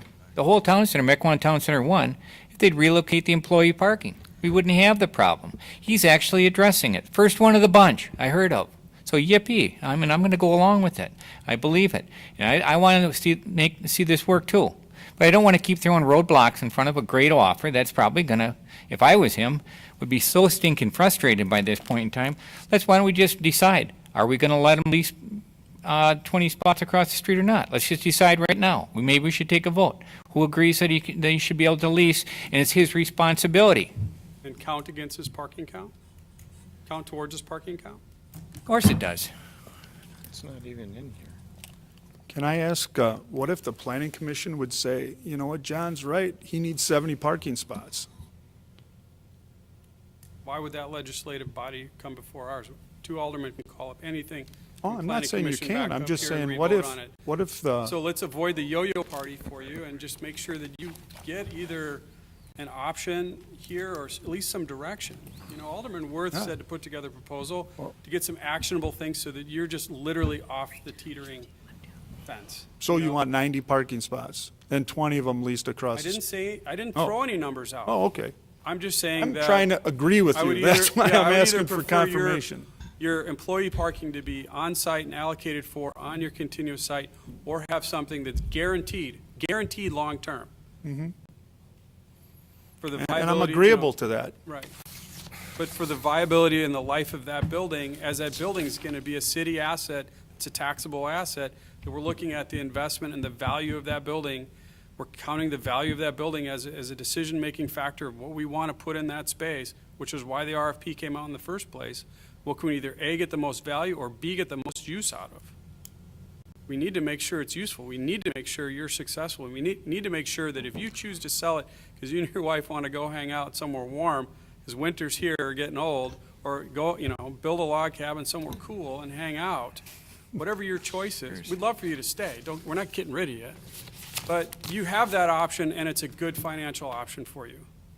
So, I'm not arguing against your plan. I'm just trying to make sure that it's an identifiable plan and it's continuous with what we've done in other properties. I am not aware to date on any town center property what we've done and allowed parking across the street to count against the parking on that platted space. Mm-hmm. I know the rest of Mequon doesn't allocate for that. And I want to make sure that it's a benchmark thing and it's an agreeable item here. Mayor, if I can add, the benchmark in the zoning code is actually the gross floor area. At this point, based on the concept floor plan that we have in front of us, it's deficient based on the parking requirement of the zoning code. So as we indicated in our response, this requires consideration and approval by the Planning Commission to offer some sort of exception or waiver to that standard. Certainly waivers have been granted before under circumstances, both in town center and in other locations for other businesses. But that's really the authority of the Planning Commission. The benchmark, the information that we have today, based on the plans that are in front of us, is that it's deficient according to the zoning code. And I don't think we should consider parking across Mequon Road to be part of their parking. I don't think so either.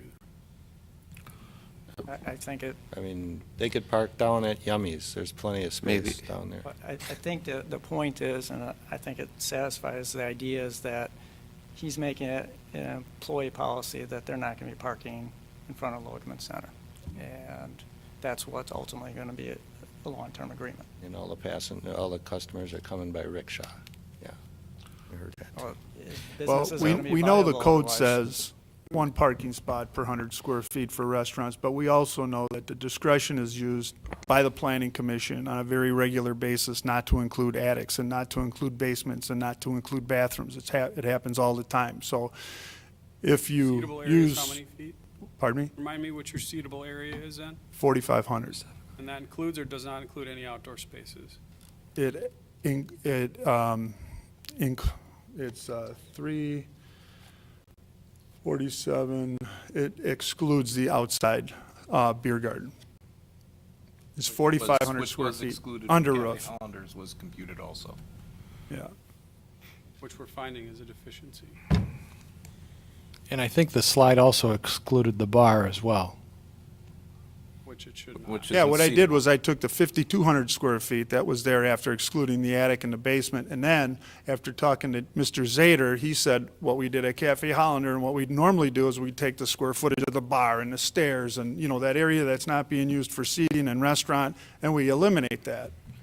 And he actually said, I think you're going to end up about the same as Cafe Hollander. And I said, well, okay, but I'm just trying to figure out what you do and what you don't use for square footage.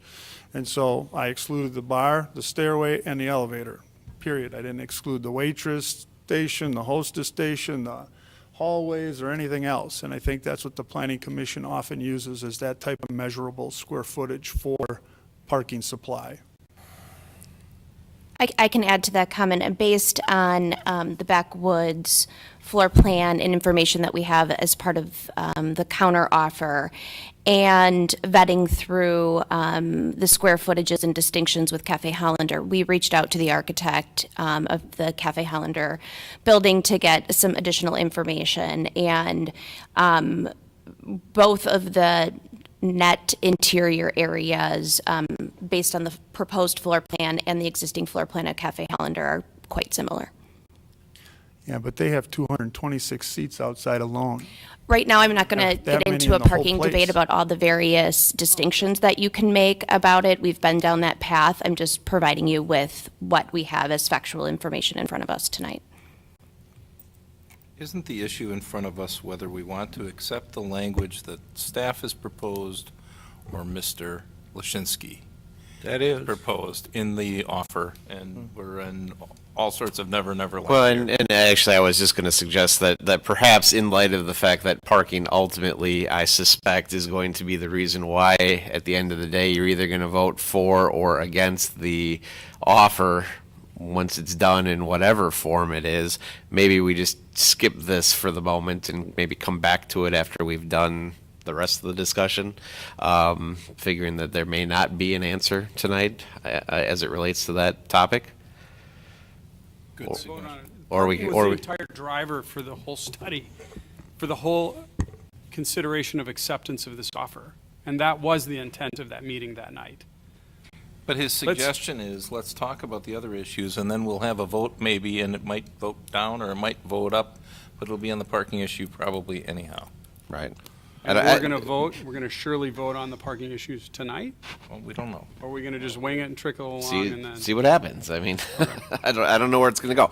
No, I've also had a suggestion that perhaps what I am viewing to be important may in fact be important, but things that I'm skipping may be important to others. So I'm going to go back to the first page. We're just going to go through everything.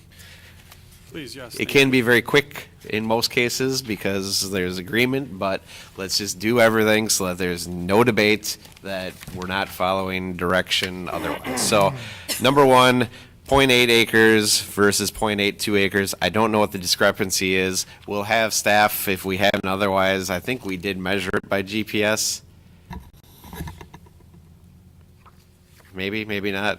I mean, It's from AutoCAD. right. So, I mean, we'll That figure will be it out. vetted out as part of a survey Right. I mean, and the we'll- condo plat. We'll deal with it. It's not really It an has nothing issue. to do with those extra parking across the way? No. No, but it's probably just literally the difference between. Yeah, that's right. Director Lundin indicated, you can see in our map, it squares off at the top, right here. And the buyer's proposal had a extension along that So, outfield line. So actually- that's probably the distinction. Could be a little bit more material than that. Do you have anything in that space on the point, or? No. Grass. So are you okay just squaring that off, or? I am okay with squaring that off, but one of the issues is also the easement right there. There's an easement that came in kind of last minute that we never discussed, and it was along the outfield fence line. Staff wanted an easement for pedestrian access, and now we talked about pedestrian access along the front, south part of the building, but we never talked about snaking it along the fence line. And so, as much as I don't care if we clip that little corner off and make it .0 or .80 acres instead of .82 acres. The easement will be something we'll need to talk about, because that would eliminate the beer garden on the outside. The easement proposed along the fence line would simply be an easement for us to access to be able to maintain and repair the outfield fence. Which wouldn't be a problem if we own the property.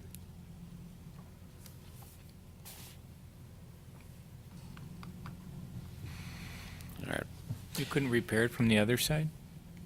We gotta be able to go to both sides. We've got to be able to access it. You should know better than that. Well, in any event, that's not really part of the description of the property. That's Yeah, another it's issue. not, it's not the let's total just land area. stick. So we'll square it off. Number 2, we've already talked about. We're going to use the appraised value less the fast track type formulas. Number 3, this is just really a drafting clarification.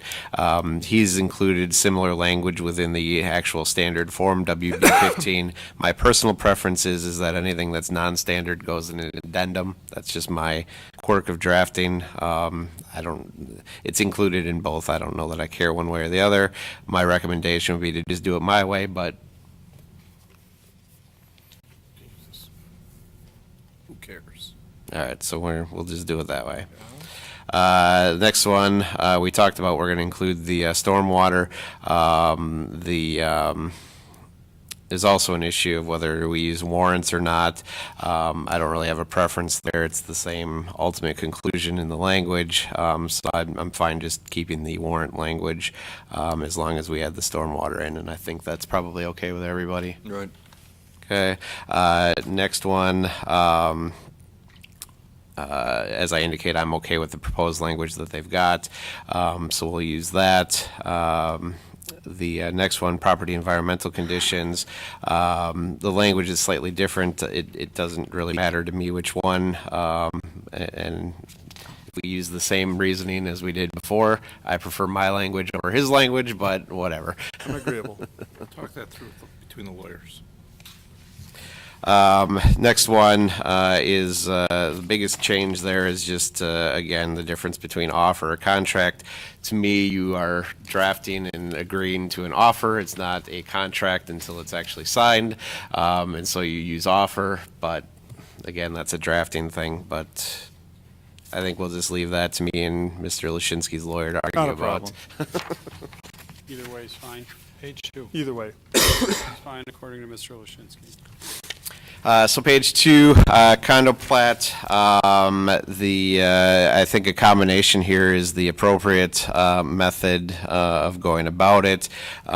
We have 180 days in order to obtain the approval. There's no time limit directly within the offer from Mr. Lashinsky, but he does properly clarify it as a contingency, which we don't necessarily do. So I think we just merge those and call it good. And we have a 180-day contingency on all of it, where you have Well, I mean, we could argue that point. It's not drafted Okay. clear enough, I think, to say that, but that's, We don't discuss the drafting points, and we simply discuss the business points. And the lawyers figure out the drafting, because you're losing the rest of us on most of these issues. We're going Right. to just ask if we want to bring it up. I'm okay. fine. Well, okay, so I'll skip over the ones that I think are drafting. If anybody wants to jump in, jump in. Okay. So the parking availability, that's where we decided we're going to call timeout. We're going to come back to that one. Traffic impact analysis, they don't include it. We include it. It's really just a requirement of building and site plan approval anyway. We included it primarily just because we wanted to highlight that this is ultimately going to be a requirement that he's going to have to do. So there was no argument down the road. Again, setting that benchmark, Alderman Strelchak. So my recommendation would be to retain it, but it's up to you guys. I would retain it in this case. Sounds good. Yep. Moving on. Retain All it. right. The additional buyer's review contingency, The difference there is twofold. Number one, we have 120 days within to which to do those things. Primary reason for that difference, the 120 here versus the 180 in the condo plat, is that we're trying to show that there's some progress that's being made along the way. And then the other thing is that he's able to terminate for any reason whatsoever. Our previous offers with other folks within the area, including Spur 16, said that he could only terminate for newly discovered things that were discovered as part of that review process.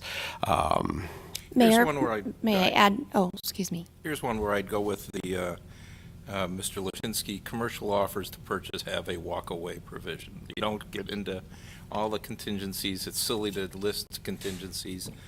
Buyers have a period of time to do their due diligence, to make their plans, to talk to their get their financing, and laying them all out is simply a trap for the unwary, or and it's So just what is unnecessary. customary time frame? Well, you're sitting here in the middle of the winter. That's your problem. If this was back in April, I'd say 120 days is probably good for anything but financing. But now you're in the middle of the winter. You make it more difficult for doing testing and stuff.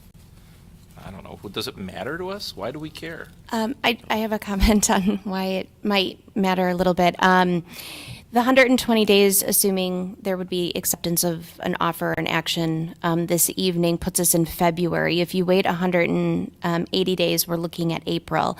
For the coordinated effort that the city would like to take in reconstruction and expansion of the parking lot, we hope to be able to use green infrastructure funds. We have to have our proposal in and the plan complete by May 1st. And we also have to utilize those dollars and be done with the project by December 31st in order to be reimbursed. The other issue associated with that, I think, is that we want to, and we address construction timeline in here, we want to make sure we're being putting ourselves in the best position to possibly do construction in spring before we hit the peak summer parking demand for the particular area.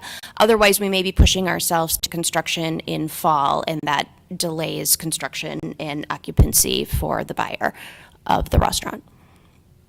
So there was some strategy in trying to get that done sooner.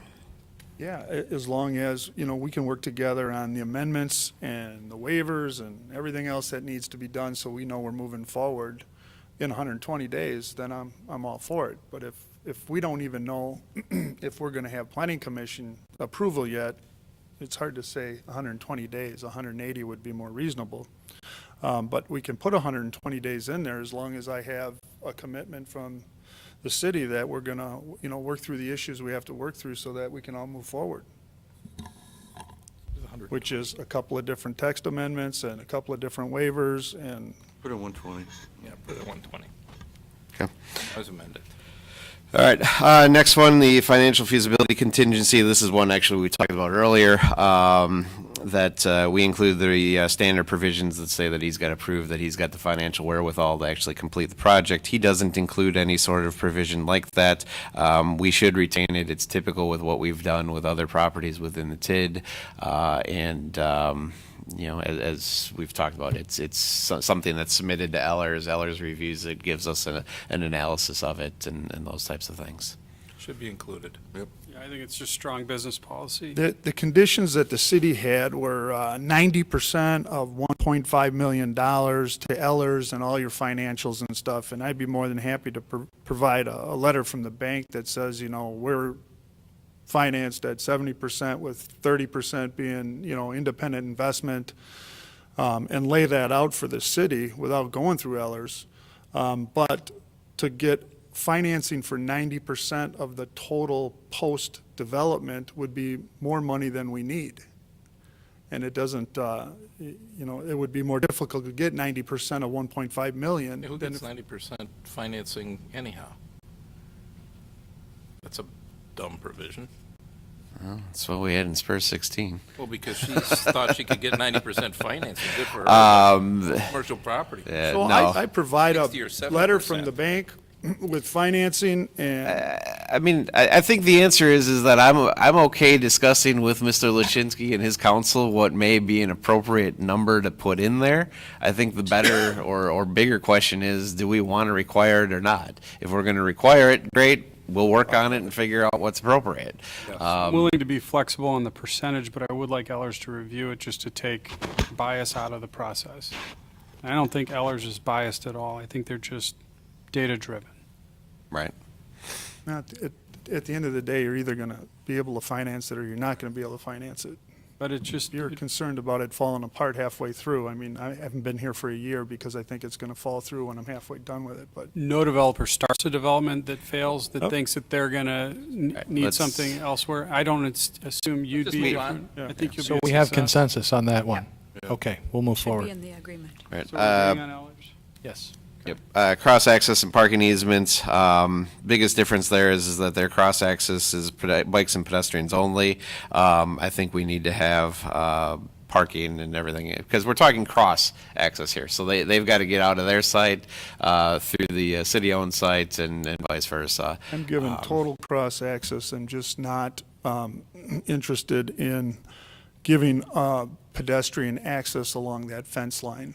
That would diminish the beer garden. Right, but as we said, I mean, that was designed for, or intended for That has maintenance never come up purposes. in any conversation in a year that you wanted. Well, I you understand, but wanted we're telling you pedestrian now, access. are Yep. you okay with maintenance access there or I'm not? not okay with the access along that fence line because that would bastardize the beer garden to a point where it wouldn't probably be worth building. And that's a big chunk of what we're trying to accomplish there in aesthetics and the vibe and everything else, is having that beer garden overlooking the baseball field. So you're not okay with any sort of No, maintenance I'm access on that totally side of okay the? with the easement access that we've talked about up until the time That's this. not the question he asked. Okay. He asked, are you okay with a maintenance easement, a maintenance access easement along the fence? Of what size? Adequate to do maintenance. Well, if it's 10 feet, 10 feet, that's probably. kind of what it is in the original plan. That doesn't work. And so I don't know how many feet you need for maintenance on that fence, or if you really even need maintenance on that side of the fence. If somebody's, if there's a structure on the other side of the fence, I don't know what you'd need to maintain. It's a cyclone fence. It's a cyclone fence. I mean, those are real easy to maintain, I- not like the one that Dan brought up, the mayor brought up, which was a 7-foot retaining wall filled with dirt behind it. So a There may- cyclone fence are pretty easy to maintain. And there wouldn't be anything to maintain behind it. Right. It would just be the baseball field, and you're not maintaining the baseball field from the other side of the fence. So, I mean, the easement and the access for pedestrians and bikes and everything on the south side of the building has But always been agreed it's, to. it's not just the fence. I mean, you've got light poles for the stadium and other things in that area. And I would grant, maintenance for that kind of thing, for sure. I mean, you guys have to. And those have to light poles maintain are a it. bucket truck item, so you need to be able to get a bucket truck through there. Should have whatever easement we want. That should be in the agreement. Doesn't like it, too bad. Mayor, there may be an interest in the near or long term to make aesthetic improvements to that fence as well. I mean, it may not always be chain link fence. So the ability to have access and maintenance is probably important. I don't think we need a freeway through there, but we need access. Blending into what you're How saying. about if we just leave it as staff will come up with what we believe is necessary and appropriate for maintenance in that location? No more, no less, and that's what we'll use. Is there a benchmark figure that we can even throw out tonight? Right. 10. Like, how many feet wide do you need to access for maintenance? I think to get a think bucket 10 truck, would be you need adequate. At least 10. Once the augers go down. You said 10 feet for a cyclone fence? I could do it in 2. For a bucket truck to get to the lights. You do it from the other side. You do You're it from gonna the drive on the baseball field with a side. You bucket do it from truck. the baseball side. You got a Well, giant I mean- field open. You can try This the. is why you shouldn't sell this property. Well, if you're throwing every Mistake. loophole, every Staff problem is you saying can 10 in front of feet. it to try and wreck it. Right How now, about if we, What you're doing. Not gonna I change their agree with mind. what council said, and that is have it be what city staff. City staff determines as What do you guys, See his let's face. walk around. I understand Where- Mark disagrees. Where's the property line exactly? Is it at the fence line or is it set off There the is no fence line? property line. Well, there is a property It's at the line. I fen- mean, It's at the fence line. Well, it's an institutional piece of property. It's all, it hasn't been No, divided up yet. proposed, the proposed. proposed property line. Is that the fence line? Yes. Why are we doing that? Let's move on.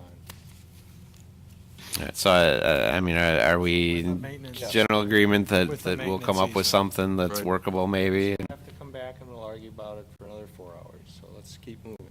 It's 11 o'clock. All right. First refusal and future and future uses. In our case, we have actual specific physical language of first refusal. He just says that we're going to negotiate it later. And there's and we say that we'll negotiate future uses in terms of, potential other issues that may exist. He doesn't include any of that language. Our recommendation is to include the city's recommended language. Well, I would suggest that we sit down and talk about the exceptions that the council would like to have in this contract, and I would be more than happy to be agreeable with most of them, as long as they're reasonable. I don't want to blanket this like the city has in the original offer. I'd like to say, you know what, I'm giving you a right of first refusal, so you can buy the thing if you don't like whoever I'm selling it to. That's a given. And then if I want to sell it to another restaurant operation that, the mayor maybe doesn't like for whatever reason, and, I can't get into we can't have a Mexican restaurant here, we can't have if you want to say fast food, we'll put fast food in there. If you want to put, if there's Right, terms but like that. but I think that that's a discussion we can have as part of the development agreement. Okay. But the question is whether or not the council wants to include the requirement that we have that discussion, or if they're okay to accept your offer, which says we're just not going to have that discussion. I think we need to have something in there. And I think we need to try to be reasonable. All right, and then I'm going to turn right here because I know that you've got specific thoughts on some of these things. Are you okay with the first refusal language? Sure. Excuse me, Mayor. One of the council members had indicated at what price would the right of the first refusal be established at. And one thought was the sales, for example, with the Spur 16, it was at $1 because that's what the property was sold at. So one consideration there would be to be able to purchase the property back at the appraised value. Well, appraised value is different than $1. No, I know, I'm appraised giving the value now- example, I'm giving the example of Spur 16 so that you Oh, understand. you gave in on that one. Right? Pardon? First, Oh, you gave in on that one with Spur 16. No. I'd like to see that. right of first refusal, you'd have the right to buy it at the bona fide price that somebody else is willing to That's what a pay. first You just refusal have means. priority. It wouldn't be an appraisal number. See, that's a bad deal.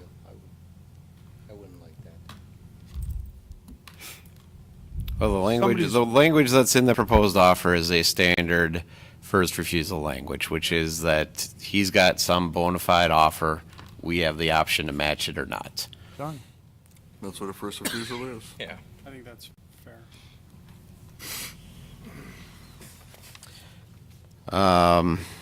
Next one, the big issue there is whether or not we allocate proportional costs for the signage. It ought to be a bona fide offer to somebody that actually could occupy. I mean, if See, they I don't- knew you had. Well, I'm just thinking it through. Well, I hadn't thought it through. Because there are limits in the town center to what could be there. Can't, unless it's a non-contingent offer. Maybe a call out to conforming uses.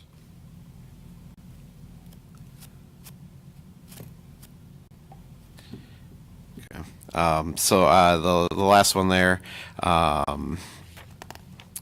site signage, like if we put something up on Mequon Road that had multiple tenants, that there'd be some allocation of costs that would be allocated there. So if they get a sign, they get to pay their allocation? Is How are there that- multiple tenants? Well, there wouldn't be multiple tenants per se, but we would probably have if we were going to put a sign there, I think the city's thought or staff's thought was that we would end up with a sign that then would have, City Hall and Reineke Field and that kind of stuff that would, also direct folks back in there. And Yeah, the idea was just an entryway feature, some signage indicating that you have access to the Civic Campus. You own the property, you control the property, you can do whatever you want with the property. I don't know why the sign language would have to be into my offer. I mean, you're talking about, Because we don't want to do two separate and distinct signs. There's such limited physical space in this particular area, and there's vision triangles to be concerned about: cemetery, interurban trail, railroad posts, etc. So we would want to design, construct, and share one sign structure. well, and we would want it here because that's, if you're not comfortable with it and you want to walk away from the deal because you don't like that you're not getting your own sign, then I think you need to know that now, right? well, I like my own sign. I don't think I'm going to let the deal fall apart because of it. But, I mean, the city can put signage wherever the city wants to put signage. I don't know why they have to tack it on top of my sign, but, We're if it's subject so to the sign code as well. Not even allowed to put a sign there. Council? It sounds like, If he goes in, he should have his own sign. it sounds to me like they want me to pay for the city sign. No, the suggestion was that we would cost share for our prorated portion of that sign. And the sign wouldn't be on the subject parcel. This is a sign out on Mequon Road that would be on the city-owned property. We could just simplify this and tell him that we're putting a sign up and ask him if he wants to cost share based on having his name listed. If you don't list his name, we don't list his name, and we put up our city I mean, sign. this is just, The tenant should have his own sign. it was a bad idea. well, no, it was to go over the major business points. We're in minutia. We're drowning in the weeds. Well, we wanted to go through item for item.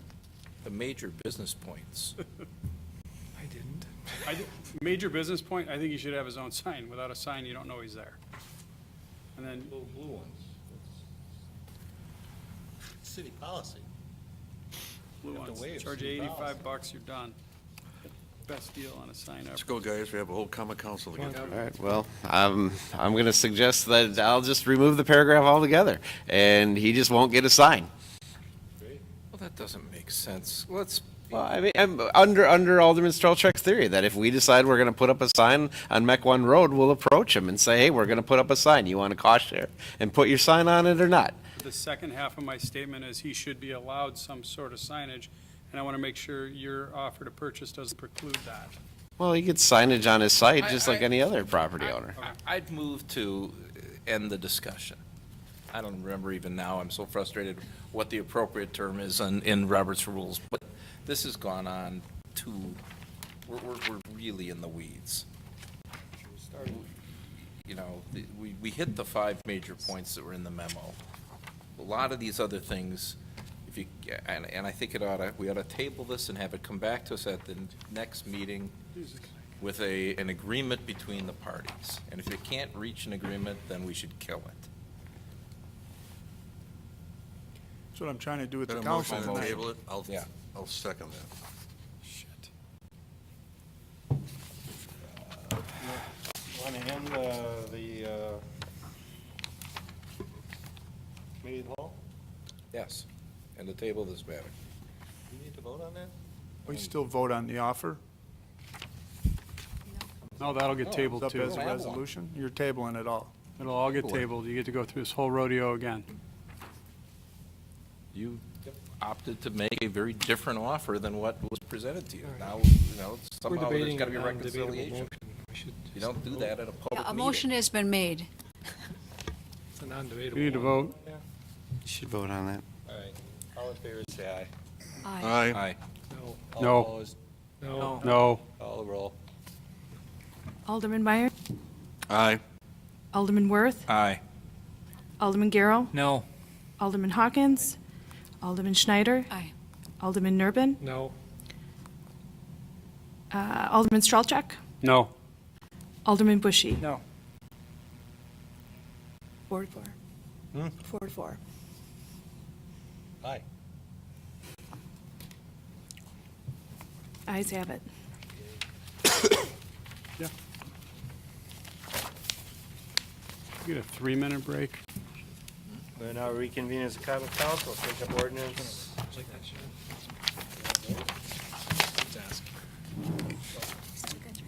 All right, 5 minutes. It is 11.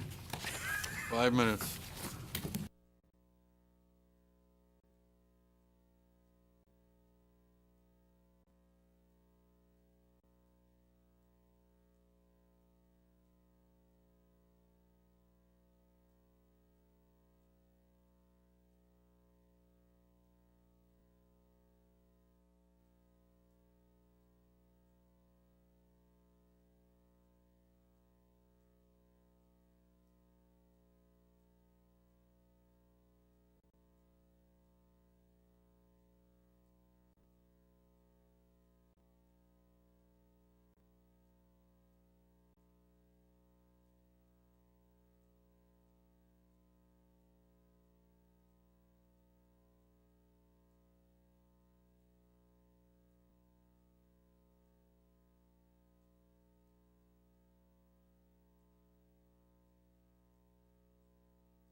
At least the finger wasn't like off this picture. At least it wasn't in your nose, like, you know, like Yeah. you were sitting there like this, but it really wasn't in your nose, but it looked that way.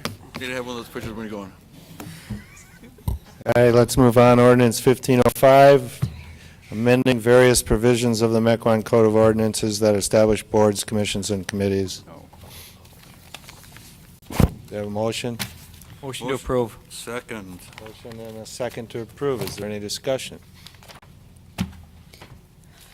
Call the roll. Well,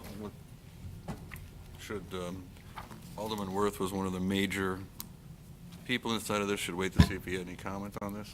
Call the roll. Alderman Worth is absent. Alderman Garrow. Aye. Alderman Hawkins. Aye. Alderman Schneider. Aye. Alderman Nurbin. No. Alderman Stralchuk. Aye. Alderman Bushy. Aye. Alderman Meyer. You already missed his vote. Aye. 1505. 1505. Boards and commissions. Unanimous. It's unanimous. Ordinance passes. We had one Oh, dissent. 701. Ordinance passes. Ordinance 1506, amending various provisions of Chapter 58 of the Mequon Code of Ordinances that establishes boards, commissions, and committees. Move approval. Second. Motion and a second to approve. Any discussion? Call the roll. Alderman Garrow. Aye. Alderman Hawkins. Aye. Alderman Schneider. Aye. Alderman Nurbin. Aye. Alderman Stralchuk. Aye. Alderman Bushy. Aye. Alderman Meyer. Aye. Alderman Worth. Aye. 8-0. And that is adopted. Ordinance 1507, a charter ordinance amending the provisions of the Mequon Code of Ordinances that establish the Planning Commission. You say why? No. Move approval. Second. Motion and a second. Is there any discussion? Call the roll. Alderman Hawkins. Aye. Alderman Schneider. Aye. Alderman Nurbin. Aye. Alderman Stralchuk. Aye. Alderman Bushy. Alderman Meyer. Aye. Alderman Worth. Aye. Alderman Garrow. Aye. 8-0, and that's adopted. Ordinance 1504, amending the city land use plan map for properties located at 9715, 3149, and 57 North Granville Road from rural industrial to residential. Move approval. Second. Motion and a second. Is there any discussion? Call the roll. Sorry. Alderman Schneider. Aye. Alderman Nurbin. Aye. Alderman Stralchuk. Aye. Alderman Bushy. Aye. Alderman Meyer. Aye. Alderman Worth. Aye. Alderman Garrow. Aye. Alderman Hawkins. All right, resolutions. Resolution 3474. You could suspend the rules and deny. Tabled. Is there a motion? Move to table. Is there a second? Second. Motion and a second to table. Thought we already did, but okay. Well, we have Table it to in committee of the not whole. vote on it now. All right, There's this is the- here now. All those in favor say aye. Aye. Any opposed? No. Resolution? All right. 7 to Everett. 1. We're making progress. McKean. Resolution 3475. A resolution approving an extension to a revolving loan fund for the Bartolotta Restaurant Group for an additional 3 years through December 1st, 2020. This was approved by the Finance Personnel Committee. Move approval. Second. Motion and a second to approve. Any discussion? She got you. I voted against it to begin with, but I'll vote for it 3 years later. All those in favor say aye. Aye. Any remember you opposed? voted against Motion it. passes. Resolution 3472, authorizing execution of a professional services agreement for completion of a municipal buildings and facilities assessment with EMG Corporation, Owings Mills, Maryland, in an amount not to exceed $25,000. Recommendation forthcoming from Public Works. Move to approve. Second. What was the recommendation? What was the recommendation? Recommended. We got Ask Public Works. we got the price break we wanted. We got a reduction inside of it from the original. Reduction to the budgeted amount. It was slightly above. Commend the city administrator on doing that.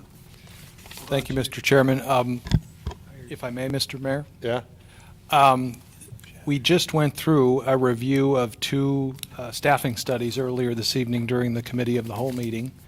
And as part of the project team, that worked with the consultants on gathering the information and reviewing the draft reports before they came to the council.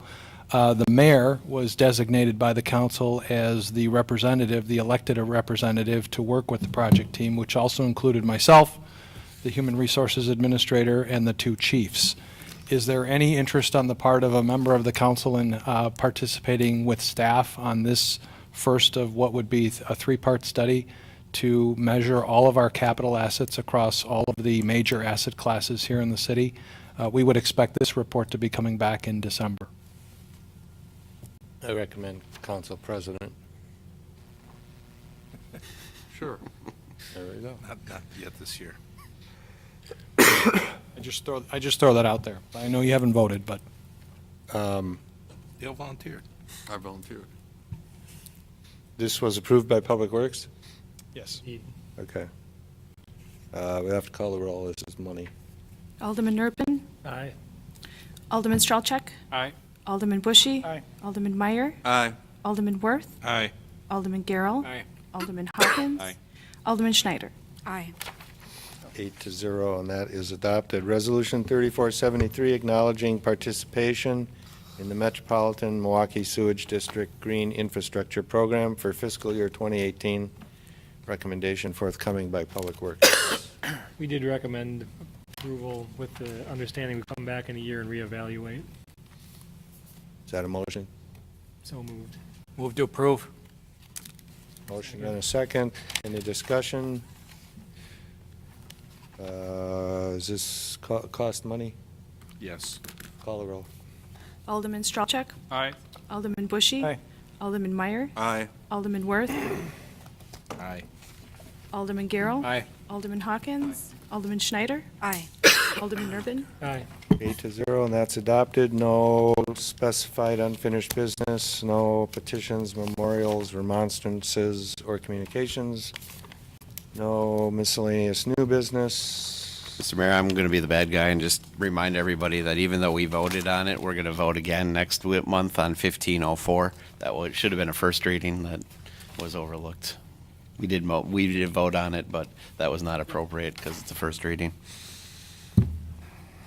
What was 1504? Amending the city land use map. Says right there. Can we suspend the rules? It's only a land use map. If you want, is there a public hearing on that? Oh. Rats. That's because the land use map got separated from the rezoning. We already rezoned the properties. Yeah, it's silly. Right. Yeah. My mistake. Closed session, convene into closed session pursuant to section 19.85, paren 1, paren C, Wisconsin state statutes, considering employment, promotion, compensation, or performance evaluation of any public employee over which the government body has jurisdiction or exercises responsibility, city attorney contract. Move to go into closed session. Second. Motion and a second to go into closed session. Call the roll. Alderman Bushy.